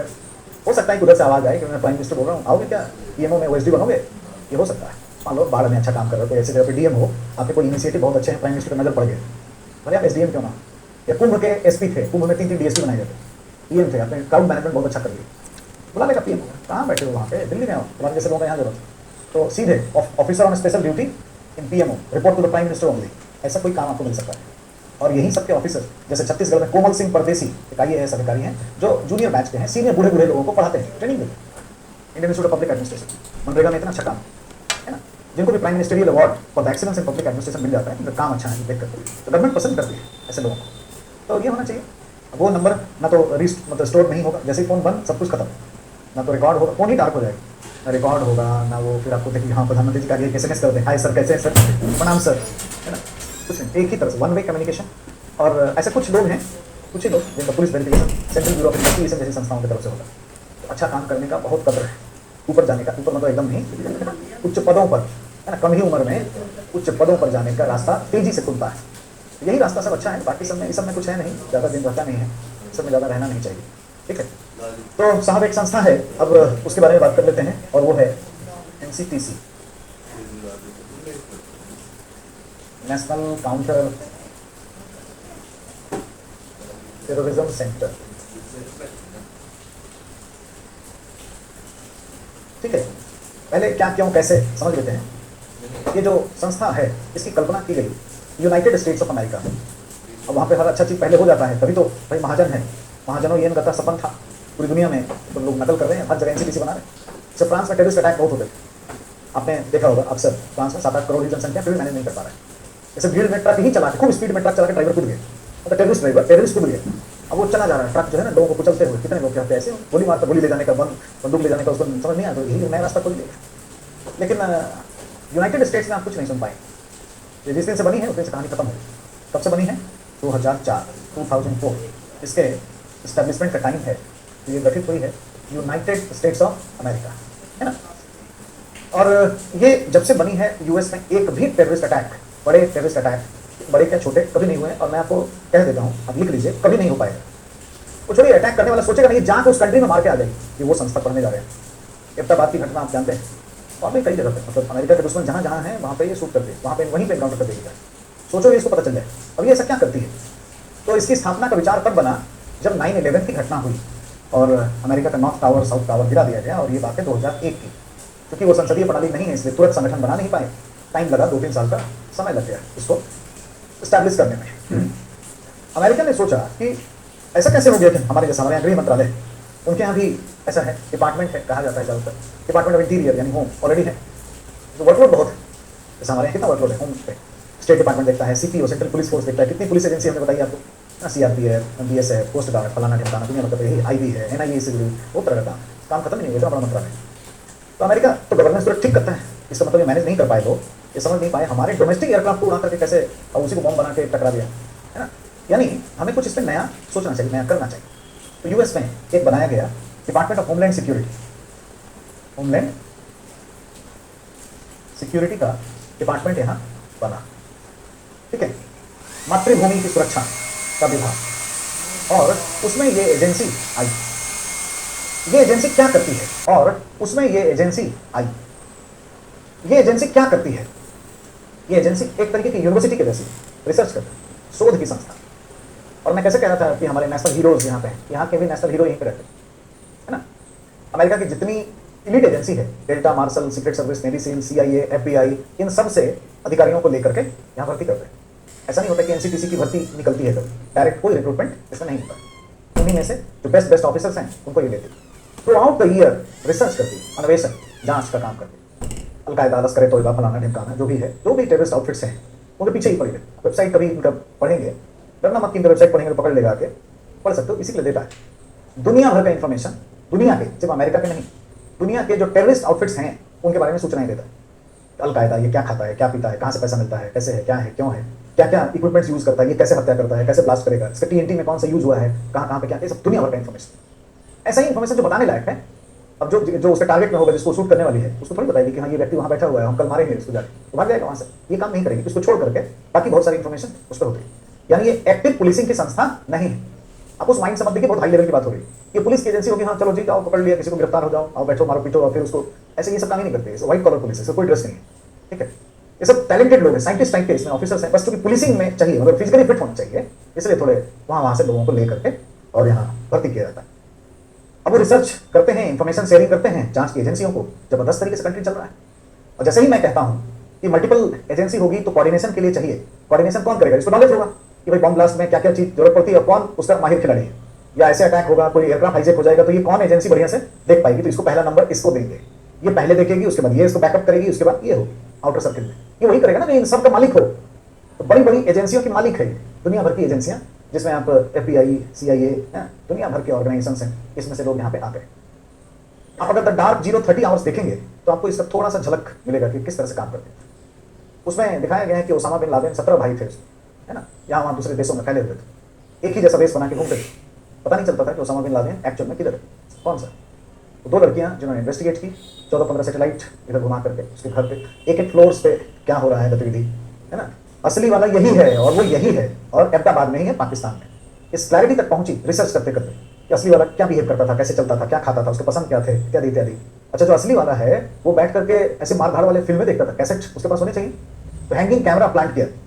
ऐसे बहुत सारे जो टेक्नोलॉजी हाइप है एकदम, ऐसे टेक्नोलॉजी यूज किए गए, जैसे किसी बिल्डिंग के चारों बगल हैंग किया जा सके, जो किसी को दिखेगा नहीं, कैमरा है, आपको पानी के बुलबुले जैसे दिखेंगे, नजरअंदाज कर दोगे आप, देखो कैमरे होंगे, ठीक है। उससे पूरा का पूरा पिक्चर ले लेके, और जब सारा कुछ क्लैरिटी हो गया कि हाँ जी यही है ना, दूसरा कोई है ही नहीं, उसके बाद वो लड़की नेवी सील्स को बुलाती है दोनों, और फोन पे बताती है कि फर्स्ट फ्लोर पे जाओ, उसका बेटा रहता होगा, उसका ये नाम है, उसके इतने बच्चे हैं, यहाँ मारो गोली, ऐसा करो, यहाँ से कैसे उठाओ, वहाँ से वो वाला निकाल लो कंप्यूटर, उसका हार्डवेयर ले लो, तो ये कर लो, तो ऐसा कर लो, और यहीं से बैठे अमेरिका में बैठ के एवटाबाद में कांड करवा दिया। अमेरिका के राष्ट्रपति को हैंगिंग कैमरे से दिखाया भी, देखिए सर, वॉर रूम में बैठ के राष्ट्रपति देख रहे है ना। और उस समय जो है कभी भी इस तरह की, अब तो हम लोग भी थोड़ा बहुत सीखे हैं, हालांकि बहुत छोटे लेवल पे सर्जरी वर्जरी कर लेते हैं हम लोग, सर्जिकल स्ट्राइक, हल्का फुल्का, ये बहुत सुपर लेवल की चीजें हैं। तो इस तरीके से न्यूट्रलाइज किया गया अमेरिका के दुश्मन को 9/11 का बदलाव। अभी फिर से स्ट्राइक हुआ, जब भी कोई स्ट्राइक होगा किसी कंट्री में, चाहे ईरान हो, इराक हो, कहीं पे भी वो नहीं बचेगा। इसलिए हमने कहा ना कि आप लिख लीजिए कि अमेरिका में अटैक्स नहीं होंगे, इट्स फाइनल, वो उसने ठान लिया है, और इसी तरीके की रिसर्च होकर भी। क्या सोचिए भारत में हमारे ऐसे संगठन नहीं होने चाहिए? और फिर ये छोटे मोटे जिनका नाम वो बोल रहे थे कि उस पर वो बैन हुआ, चाहे इस पर कुछ जगह रह जाएगा, किस लेवल की बात हो रहा है। भारत के दुश्मन जहां हम लोग रोज सुनते रहते हैं, डी कंपनी, फलाना कंपनी, तो कोई दुबई में, तो कोई यहाँ, जहां पे होगा वहीं पे जा जाके काम करके हो जाएगा वहीं पे। तो ये सब हम लोग कहेंगे सिर्फ कि भारतीय सेना महान है, भारत महान है, कुछ कुछ इसके साथ कुछ और भी होना चाहिए ना, supplemented by the human action, कुछ तो करके भी दिखा दिया सर। तो इसीलिए हमारे यहाँ भी ऐसी संस्था बनाई जाए, इसकी कल्पना की है हमने। यहाँ से हमारे यहाँ बात कैसे चली, 26/11 की घटना के बाद 2008। हाँ ये होता है, ये उनके होता है, अब ये तो उनके संविधान में है ना। देखिए अमेरिका के लोग नाक वाले होते हैं, नाक तो सबको है, मतलब थोड़े ना इंडिपेंडेंट थॉट्स के, अमेरिका का जन्म ही इसी तरीके से हुआ है।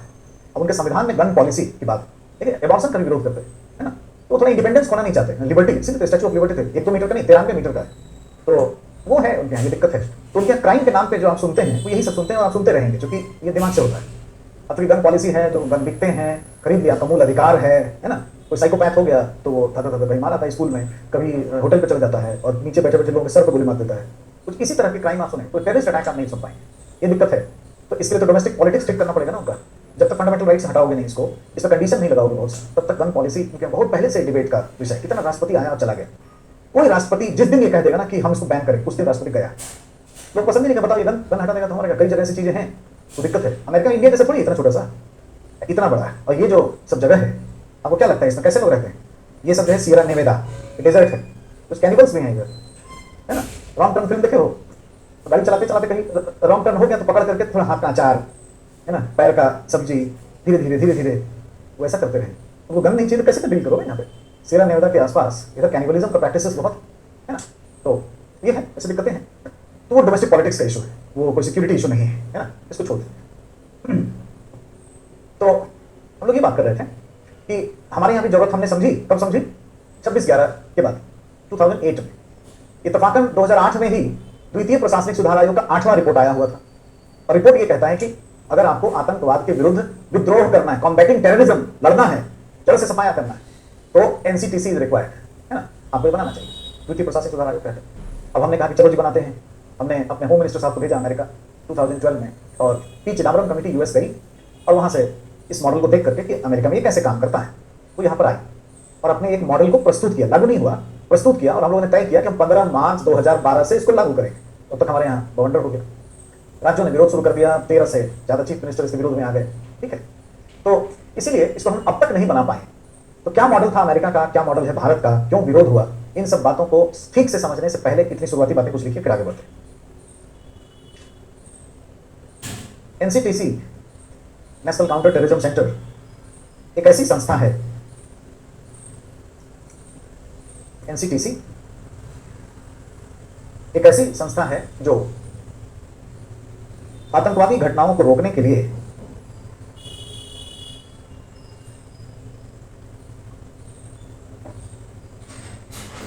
इसको थोड़ा सा पता नहीं क्या बोल दीजिए, बोल आप तो वहां बोल दीजिए, दूसरा एक क्लास से। आतंकवादी घटनाओं को रोकने के लिए अन्वेषण करती है, रिसर्च करती है। यह कोई सक्रिय पुलिसिंग, यह कोई सक्रिय पुलिसिंग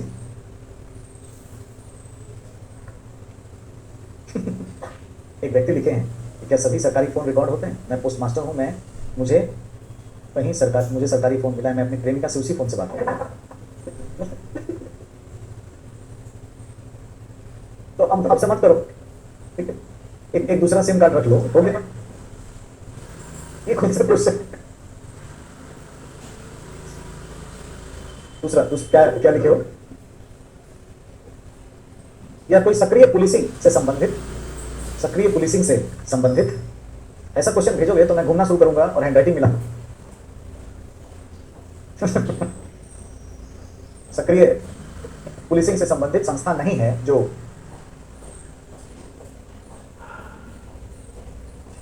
यह सक्रिय पुलिसिंग से संबंधित संस्था नहीं है जो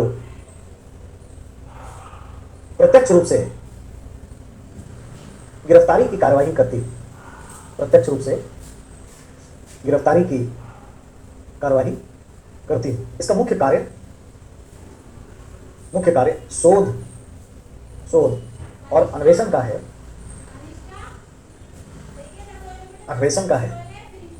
तथा यह आंकड़ों को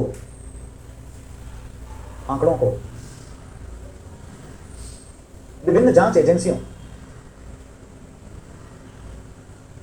को उपलब्ध कराती है,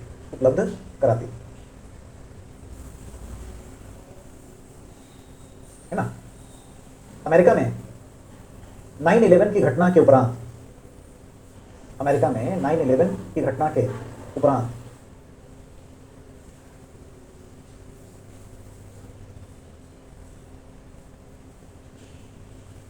इसका गठन गृह विभाग से अलग होमलैंड सिक्योरिटी के विभाग में, अब होमलैंड ही लिख दीजिए देवनागरी में तो ठीक है, मातृभूमि तो सूट नहीं करता है ना? कई बार सेल्फी का हिंदी क्या होगा? भाषा जो है वो तो कल्चर से जुड़ा होता है। अमेरिका का राष्ट्रपति फोटो खींचा, कहा कि सेल्फी है, और दो चार लोग आए उनके साथ फोटो खींच लिया, कहा कि ग्रुप फी है। हिंदी करोगे तो क्या होगा? सेल्फी ही रहेगा। जबरन किया जा सकता है, तो वैसे तो ट्रेन का क्या होगा? लौह पथगामिनी, इतना लंबा चौड़ा क्यों करें? गृह विभाग से अलग होमलैंड सिक्योरिटी के विभाग में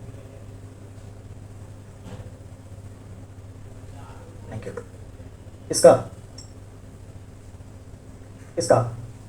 गठन किया गया,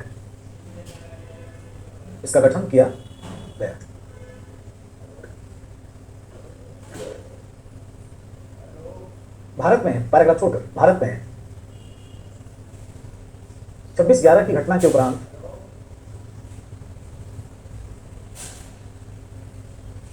इस पर बल दिया जाने लगा और द्वितीय प्रशासनिक सुधार आयोग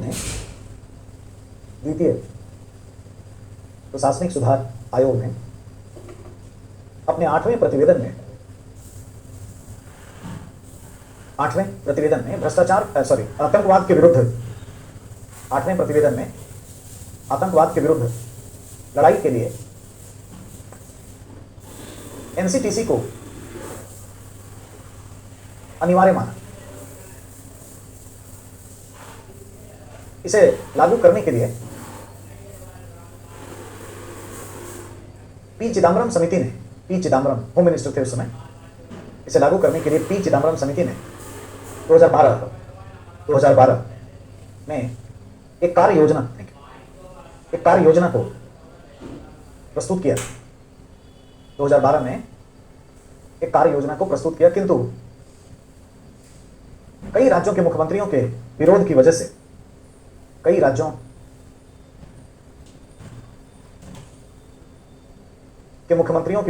से, इसे अब तक लागू नहीं किया जा सका है। राइट? अब आप समझिए थोड़ा क्या झगड़ा है, मामला क्या है। अगर हम अमेरिकी मॉडल को, यूएसए के मॉडल को देखें, वीरप्पा मोइली कमेटी ने कहा था कि यूएस का ही मॉडल लागू करिए, लेकिन हमारे यहाँ ऐसा होता नहीं है। हमारे होम मिनिस्टर साहब गए, स्टडी किए, यूएस लेके आए, पब्लिश की कि हम ऐसे ऐसे करें। तो क्या पब्लिश किए और वहाँ पे कैसे है इसको समझ लीजिए पहले, उसके बाद आप लिखेंगे, है ना? यूएसए में जैसे ये गृह विभाग है मान लीजिए, या इंटीरियर, इसे हट करके एक संगठन बनाया गया नया, आप जानते हैं क्या नाम है? Homeland security. ये बनाया गया। इसी होमलैंड सिक्योरिटी के डिपार्टमेंट में एक इनकी एजेंसी है जिसको कहते हैं नेशनल, है ना, ब्यूरो ऑफ इंटेलिजेंस। इसके ठीक नीचे सबऑर्डिनेट के रूप में एनसीटीसी बनाया गया और सिस्टम ऐसा किया गया है कि the additional director of the NBI will be the ex officio director of the NCTC, मतलब जस्ट सेकंड इन कमांड, जो इसका सह निदेशक है, उप निदेशक नहीं। एडिशनल डायरेक्टर, असिस्टेंट डायरेक्टर की बात नहीं हो रही है ना। जैसे डायरेक्टर की हायरार्की क्या होगी, डायरेक्टर, उसके बाद एडिशनल डायरेक्टर, फिर जॉइंट डायरेक्टर, डिप्टी डायरेक्टर, तब आएगा क्या है असिस्टेंट डायरेक्टर, ये बहुत नीचे हो गया। हम जस्ट सेकंड इन कमांड की बात कर रहे हैं। दूसरा नंबर का व्यक्ति इसका चेयरमैन हो जाएगा, पदेन सदस्य हो जाएगा, यानी इसके नीचे ये काम करती है। And this organization will be manned and womaned by the multiple institutions, ये कई है ना उनके जो मल्टीपल एजेंसी है, एफबीआई, सीआईए, ब्ला ब्ला, वहां से हम कर्मचारी लेंगे, स्मार्ट ऑफिसर लेंगे, डायरेक्ट भर्ती नहीं होगा और ये सिर्फ रिसर्च का काम करेगी, एक्टिव पुलिसिंग में नहीं होगी, इसको गिरफ्तार करने के अधिकार नहीं है, तो अमेरिकन को झगड़ा ही नहीं। अमेरिकन फेडरल सिस्टम है, संघ राज्य को बराबर बराबर शक्ति है, राज्यपाल भी अपने आप को कम नहीं समझता है, वहां पे भी राष्ट्रपति राज्यपाल का झगड़ा होता है। हालांकि अमेरिका के कई राष्ट्रपति ऐसे हैं जो राज्यपाल को बुलाते हैं, क्या हो जरा जरूरी चीज पे बात करना, just come over to me, we will have the drink together tonight only, आज ही बुला, आज ही की रात आ जाओ। तो हमारे यहाँ चाय पे चर्चा होती है, वहाँ पे ड्रिंक पे बुलाया, तो राज्यपाल आया, कितने को दब गया, बुला रहा है चर्चा पे, है ना। अब अपना हेलीकॉप्टर लेके आया, व्हाइट हाउस में लैंड किया, वहीं पे एकदम प्रोटोकॉल तोड़ करके राज्यपाल को मिलने के लिए राष्ट्रपति चला जाता है कि आज पूरा इसको दिखाई देते हैं, राष्ट्रपति होता है। तो जैसे ही वो उतरेगा अपने हेलीकॉप्टर से, तुरंत अपने लोगों को सीक्रेट सर्विस पकड़ो, जिसको पकड़ो, अरेस्ट। सेना तो आपके हाथ में नहीं ना है, राज्य में ही होना, यूएस मार्शल, डेल्टा, बड़े बड़े जो फोर्स है, नेवी सील्स, लड़ पाओगे, है ना। ऐसे भी उदाहरण सामने हैं जब उतने अच्छे फेडरेशन में अमेरिका के राष्ट्रपतियों ने राज्यपाल अरेस्ट करवाया। मेयर बहुत पावरफुल होता है, मेयर अपने शहर का मालिक होता है, जैसे न्यूयॉर्क है, शिकागो है, लॉस एंजेल्स है, लॉस वेगस है, उसका मेयर कुछ समझता नहीं राष्ट्रपति को। फिल्म में, वेब सीरीज सब देखोगे तो मेयर बड़ा इन्फ्लुएंशियल होता है, आपको सूट नहीं करता होगा जल्दी, क्योंकि हमारे यहाँ का मेयर मतलब पूछो तो जाने, हमारे यहाँ कुछ है नहीं, ऐसे पॉलिटिक्स का वो जगह है। हमारे यहाँ म्युनिसिपल कमिश्नर के पास पावर होता है, वो आप लोगों के पास हो। जैसे दिल्ली जो एमसीडी है, जो म्युनिसिपल कमिश्नर होंगे, जो आईएएस ऑफिसर होंगे, उनके पास बजट की शक्तियां, ये सब अंग्रेजों ने सिस्टम बनाया, जो उनके बुरे लोग होते थे आईसीएस अफसर, तो पूरा म्युनिसिपल सिस्टम ही हमारे यहाँ का उल्टा है। लेकिन देखो अमेरिकन का सिस्टम बहुत अच्छा, गवर्नेंस बहुत अच्छा होता है। अब आप सोचो बारिश हो रही है, नेहरू बिहार में नाला पानी बह रहा है, म्युनिसिपल कमिश्नर को क्या टेंशन है भाई। मतलब पॉइंट ये है कि क्या पावर मेयर के पास होना चाहिए कि पावर म्युनिसिपल कमिश्नर के पास होना चाहिए? मेयर के पास होना चाहिए। क्यों होना चाहिए, ये लॉजिक समझ। म्युनिसिपल कमिश्नर एक आईएएस अधिकारी हो सकता है, तमिलनाडु में जन्मा होगा, बिहार में जन्मा होगा, राजस्थान में कहीं जन्मा है, और उसके पिताजी हो सकता है हरियाणा का करके आईएएस ऑफिसर रहे होंगे, या कहीं उत्तर पूर्व में कहीं होंगे, वहां पे कुछ पढ़ाई लिखाई किया, उसको ऑस्ट्रेलिया भेज दिया पढ़ने के लिए, और बोले कि तुम एग्जाम लिखो, आईएएस बन गया, और अब वो फिलहाल के लिए दिल्ली का म्युनिसिपल कमिश्नर। तो 10 बजे आएगा, 6 बजे चला जाएगा, पानी बह रहा है तो बह रहा, कल देखेंगे, परसों देखेंगे, अधिकारी है सोचो। और अब ठीक उल्टा है, एक है मेयर, मेयर तो मंगल ग्रह का होगा नहीं, यहाँ दिल्ली का निवासी, साड़ी दिल्ली, ऐसे हो अपनी दिल्ली, भावनात्मक लगाव, जुड़ाव होगा उसका, वो तो जान लगा देगा कि यहाँ पे नाला नहीं बहना चाहिए मेरे जीते जी, तो कभी होना नहीं चाहिए। अब देखिए 9/11 की घटना हुई, कितना मंजिला था, 110 मंजिला बिल्डिंग था, वर्ल्ड ट्रेड सेंटर, है ना। वहां का जो मेयर था रॉबर्ट जूलियानी, 2001 में टाइम मैगजीन ने उसे पर्सन ऑफ द ईयर का अवार्ड दिया, और व्हाट, वो व्यक्ति घर ही नहीं गया कि बताओ मेरा शहर, मेरा इतना गंदा, अब तो जो हो गया सो हो गया, रेस्क्यू करो, उसके बाद ये कचरा, वेस्ट मैनेजमेंट कितना गड़बड़ होता है। भारत में ऐसा ना हो, यहाँ 50 मंजिला की छोड़ी 30 मंजिला कुछ गिर जाए ना, 6 महीने लगेगा हटाने में मलबा। मतलब कोई भी इधर वाला चाहे उधर वाला, एक्स वाला, भारत में ये कहानी कितने दिन में वो हटाया, 3 दिन, जस्ट 3 days, 1 2 3, 2 टावर, 110, मतलब 220 मंजिला, तो हो पाएगा दुनिया में कहीं पर मॉडल नहीं। उसको लगा कि यार मेरे शहर में जब से बिजली का आविष्कार हुआ है तब से कभी बिजली नहीं गई, और इलेक्ट्रिसिटी काटना पड़ा न्यूयॉर्क में, है ना, तो फिर मेरे रहने का फायदा क्या। 3 दिन सोया नहीं वो आदमी, और पूरे कायनात का क्रेन लगा दिया, सफाई करवा के 3 दिन बाद लग ही नहीं रहा था वहां पे कि मतलब यहाँ पे कुछ हुआ है, सिर्फ 3 दिन में, और वहां से हॉस्पिटल गया, मरते मरते बचा, इतनी तरह की बीमारियां ले लिया लंग्स का, वहां पे रेस्क्यू करवाने में, लेकिन हटा ही नहीं। इसको कहते हैं मेयर, ये होता है मेयर, है ना। तो शक्ति किसके पास होना चाहिए, मेयर के पास, mayor in council, there should be a strong mayor plan. लेकिन हमारे यहाँ ऐसा नहीं है, अंग्रेजों का देन ढो रहे हैं हम, देखिए कब सीखते हैं कब देखेंगे। तो ये स्थिति रही, तो यहाँ पे कोई दिक्कत नहीं है, ये चल रहा। हमने अपने होम मिनिस्टर साहब को भेजा, वो गए, अध्ययन के आए, उन्होंने एक प्लान दिया, उन्होंने कहा कि अलग बनाने की जरूरत नहीं, मेरे में ही हो जाए, क्योंकि भारत के लोग भी आदत सकता है कि भाई हम ही क्यों ना कर लें। तो हमारे यहाँ हुआ कि भाई मोहा में ही रहेगा, मिनिस्ट्री ऑफ होम अफेयर, मोहा में ही रहे, मोहा में ही रहे, है, तो अच्छा रहेगा। यहीं पर एक संस्था है, देखा देखी नकल किया गया इसके बराबरी का, उसका नाम है IB, and additional director of the IB will be the ex officio director of the NCTC. Same model का नकल हुआ कि भारत में भी एनसीटीसी का पदेन सदस्य होगा कोई व्यक्ति, और वो व्यक्ति कौन है, यहाँ का सह निदेशक, additional director, just second in command, ठीक नीचे वाला दूसरा व्यक्ति। इसी तरीके से हमने कर लिया। इतना ही नहीं, हमने ये कहा कि इसमें ये जो एनसीटीसी है, इसको अनलॉफुल एक्टिविटी प्रिवेंशन एक्ट, अब ये मत समझिए कि अभी वाली गवर्नमेंट ही ये इसका इस्तेमाल कर रही है, ये सभी के वही है, ये सब पार्टी पॉलिटिक्स से आप ही हमारे लिए होता है, आम लोगों के, गवर्नमेंट सब एक ही जैसा होता है। यूएपीए 1967 के सेक्शन 49A के तहत इसको किसी को भी उठाने का अधिकार, गिरफ्तार करने का एक्टिव पुलिसिंग के राइट्स दे दिए। अब किसी को मतलब एक्सेप्ट जो कॉन्स्टिट्यूशनल इम्यूनिटीज हैं, यानी आर्टिकल 361 छोड़ के, अब फिर से चिट्ठी मत भेजना उधर से कि मुख्यमंत्री को ले पाएगा कि नहीं। किसी को मतलब किसी को राज्यपाल राष्ट्रपति छोड़ दीजिए, समझ गए? Unlawful activity prevention act. अब जब ये देखे होंगे मुख्यमंत्री तो डर ही गए होंगे सब, क्योंकि भारत में आईबी पर थोड़े से आरोप लगते रहे। ये कई बार आईबी के रिपोर्ट पर चुनाव हुआ, ऐसा लोग कहते हैं, आरोप लगने भी गलत होंगे, आरोप लगते रहते हैं। लोगों के ट्रस्ट में नहीं है, लेकिन ऐसा कोई टेंशन यहाँ अमेरिका में नहीं है। ये कोई राजनीतिक रंग में रंगी हुई संस्थाएं नहीं है। और उसके नीचे यानी इसका भी अधीनस्थ के पॉकेट में रहे इतना भयंकर संस्था, तब तो मुख्यमंत्री का क्या होगा? मुख्यमंत्रियों को लगा कि तो कोई छोटा मोटा कुछ आरोप लगा के सीधे कहेंगे चलिए, तो राजनीतिक डेथ तो हो ही जाएगा। आप कितना भी कहते रहोगे कि भाई गलत है, दुरुपयोग है, वो सब तो बाद में होगा, लेकिन आपका पूरा इमेज तो खराब हो जाएगा ना। तो केंद्र के विपक्ष से शासित जो राज्य थे उनके मुख्यमंत्रियों ने भयंकर विरोध किया, कांग्रेस के मुख्यमंत्रियों ने विरोध किया, इसीलिए हम बना नहीं पाए। और ये प्रश्न एक जगह पूछा गया, वो भी आपको मैं बता देता हूं, वो जगह क्या है? 60 से 62, 60वीं से 62वीं बीपीएससी। और जितना मुझे ध्यान आ रहा है ये एग्जाम 2012 में हुआ है।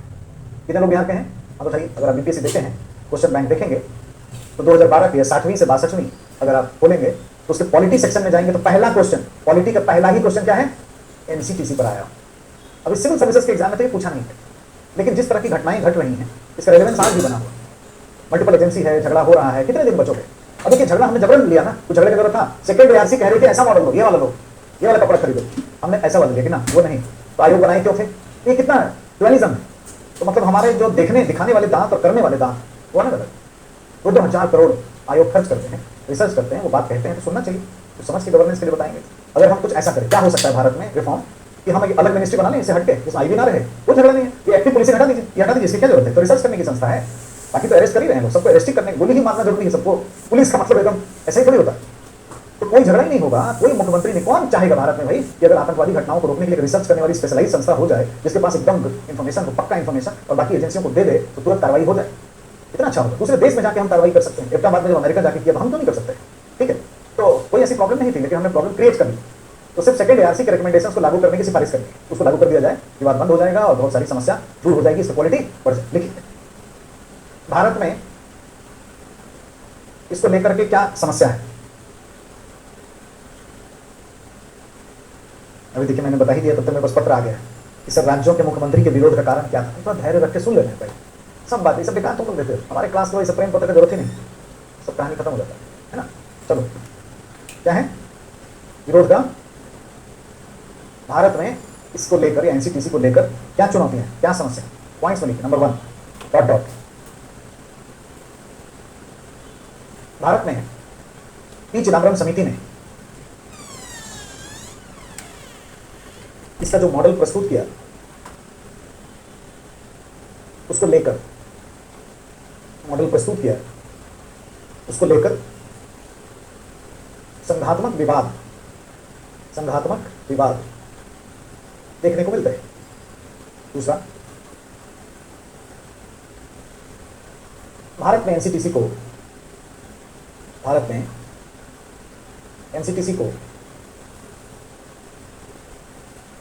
गृह मंत्रालय में ही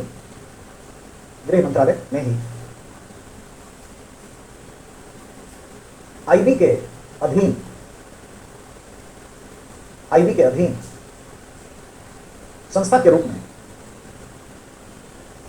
स्थापित किया जाना था, जिसमें आईबी इंटेलिजेंस ब्यूरो, आईबी के सहनिदेशक, उपनिदेशक मत लिखो, सहनिदेशक, ब्रैकेट में एडिशनल डायरेक्टर, इस आईबी के सहनिदेशक एनसीटीसी के पदेन निदेशक होंगे, कॉमा, ऐसा तय किया गया।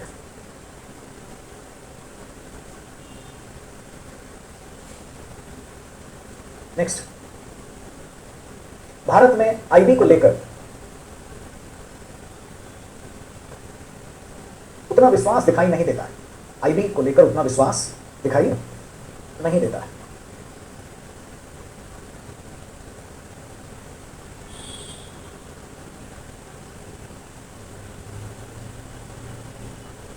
विश्वास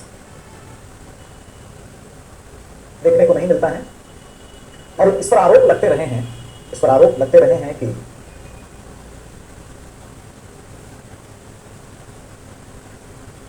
यह राजनीतिक आधार पर, यह राजनीतिक आधार पर कार्य करती है, राजनीतिक आधार पर कार्य करती है। इतना ही नहीं, एनसीटीसी को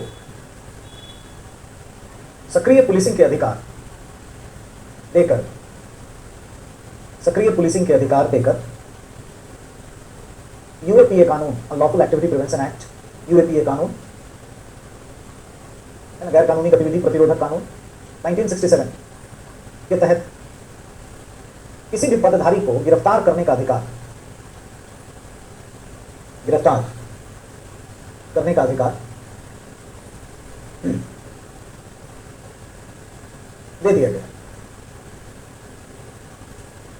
ब्रैकेट में लिख दीजिए, संवैधानिक सुरक्षा को छोड़कर, आर्टिकल 361 लिख दीजिए, संवैधानिक सुरक्षा को छोड़कर 361। अगला पॉइंट, इन्हीं वजहों से राज्यों के मुख्यमंत्रियों ने इसका बड़ा विरोध किया, राज्यों के मुख्यमंत्रियों ने इसका बड़ा विरोध किया, विशेषकर केंद्र के विपक्षी दलों से शासित राज्यों के, केंद्र के विपक्षी दलों से शासित राज्यों के मुख्यमंत्रियों ने विरोध व्यक्त किया। इसी वजह से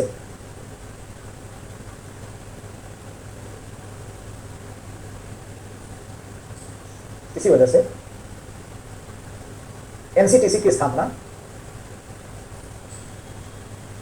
आज तक नहीं हो पाई।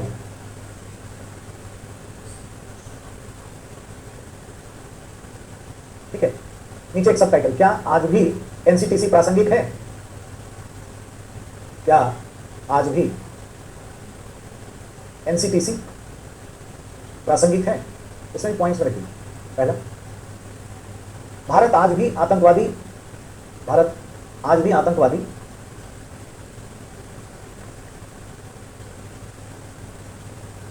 घटनाओं से जूझ रहा है।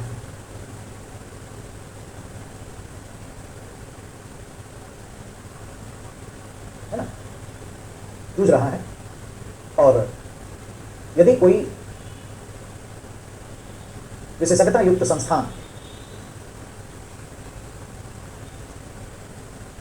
आतंकवादी संगठनों पर रिसर्च करके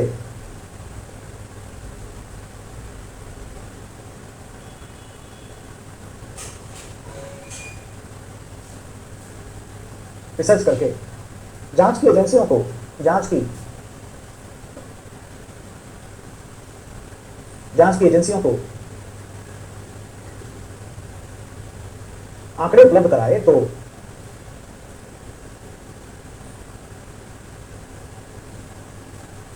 आतंकवाद के विरुद्ध लड़ाई जीती जा सकती है।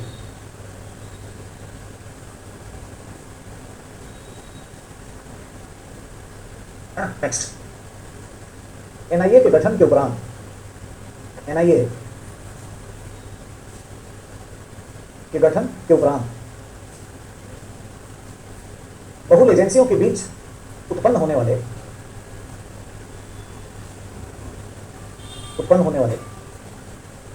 समन्वय की समस्या ठीक हो सकती है।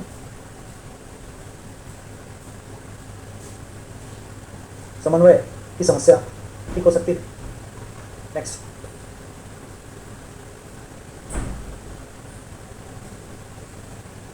यदि द्वितीय प्रशासनिक सुधार आयोग के 8वें प्रतिवेदन में प्रस्तुत प्रतिमान को लागू किया जाए, 8वें प्रतिवेदन में प्रस्तुत प्रतिमान को लागू किया जाए, तो यह अमेरिकी प्रतिमान से मेल खाता है, जिसमें गृह मंत्रालय से अलग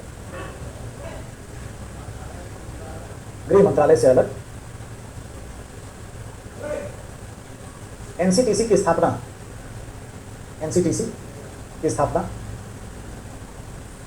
पर बल दिया गया है, और इसमें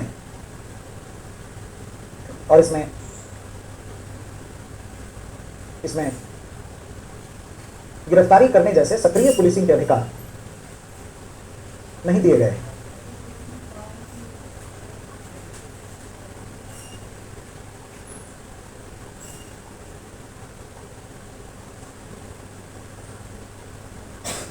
नहीं किए गए। यदि इस प्रतिमान को लागू किया गया तो स्वतः, यदि इस प्रतिमान को, पैराग्राफ 4 का लिख सकते हैं तो लिख लीजिए, ये लगातार भी लिखे हैं, ठीक है। यदि इस प्रकार के प्रतिमान को लागू किया गया तो भारत में एनसीटीसी को लेकर केंद्र व राज्य का विवाद स्वतः समाप्त हो जाए।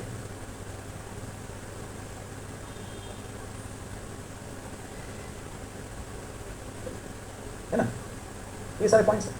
तो आपको कहना है कि भाई लागू करो, इसका रिक्वायरमेंट है, लेकिन जैसा सेकेंड एआरसी ने कहा है वैसा। क्वेश्चन लिख दीजिए। एनसीटीसी, एनसीटीसी क्या होती है? Question mark.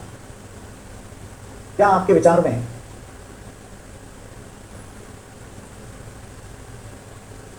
आज भी भारत में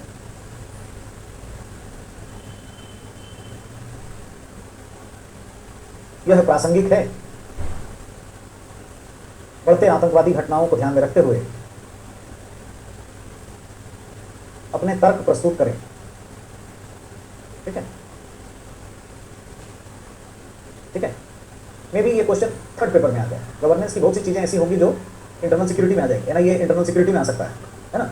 जैसे आप पॉलिटी में पढ़े होंगे या पढ़ेंगे, सेक्युलरिज्म क्वेश्चन देखे होंगे तो आया होगा पेपर 1 में, 1 चम्मच समाज शास्त्र का मसाला डाल के थोड़ा सा एथिक्स का क्वेश्चन मिला के बनाया हो। सेक्युलरिज्म पे क्वेश्चन है पेपर 1 में, इंडियन सोसाइटी, कंपोजिट कल्चर, इनसे जोड़ के 1 सवाल लिखना था, इतना क्या जल्दी, 1 और सवाल बस, अब बस छुट्टी मिलने वाली है। उससे पहले एक बहुत गंभीर, मतलब भ्रष्टाचार के बारे में विशेष बात जानना चाहते हैं। केंद्र सरकार अपने प्राधिकरण में संयुक्त सचिव के पद, पता नहीं इसी पद पे क्यों चाहते हो जाना, कोई लगता है संबंधित है, या उसके उच्च पद के अधिकारियों द्वारा किए गए अपराध या भ्रष्टाचार के मामले में अपराध दोषी की जांच के लिए सीबीआई को केंद्र सरकार की पूर्व अनुमति लेनी हो। क्यों लेगी अनुमति? यह सीबीसी को रिपोर्ट करती है। यही भ्रष्टाचार का मामला सामने आएगा तो सेंट्रल विजिलेंस कमीशन को रिपोर्ट करती है सीबीआई, वो तुरंत कह देगी जांच करो, ये पहुंच जाएगी अपने आप। ये तो पॉलिटिकल पद, तो सांसद थोड़ी पूछने का जरूरत है, तुरंत पहुंचेगी। भ्रष्टाचार के मामले में प्रिवेंशन ऑफ करप्शन एक्ट 1988 के तहत कनिष्ठ अधिकारी और वरिष्ठ अधिकारी जांच सीबीआई अलग अलग तरह से करेगी, क्योंकि एक उच्च अधिकारी है और एक उसके, इतना क्यों टेंशन लेते हो? जांच भी ऊपर वाले को, मतलब ये चाहते हैं कि ऊपर वाले को प्यार से सोफे पर बैठा के पूछताछ किया जाए छोटे को थोड़ा, ऐसा कुछ नहीं है। इन्वेस्टिगेशन के उनके अपने जो प्रोसीजर्स हैं वो सबके साथ वो हैं, और कैमरा है बता ही देता बहुत कुछ बात, और है ना, कुछ और अंदर की बात बता देता हूँ, मैं नहीं बता सकता, इसलिए उस पर जिद मत करो, है ना। जैसे देखे होगे कि बड़े बड़े खुराट नेता, है ना, ठीक ही ठाक दिखते हैं आपको, बाहर भी अंदर भी, बाहर भी आएंगे तो कहेंगे ना बड़ा अच्छा हमारे साथ, सब कुछ बहुत अच्छा हो। तो आप बहुत सारी बातें हैं, छोड़िए, क्वेश्चन लिखे, इतनी सब बात कुछ तो जाके भी सीखोगे, देखोगे, करोगे तो अच्छा लगेगा, फिर हमें बताना। तुम्हें जैसे लोगों से अंदर की बात कुछ समझ में आ जाती है। चलो अगला सवाल। एनसीटीसी की स्थापना को लेकर भारत में किस प्रकार का संघात्मक विवाद है?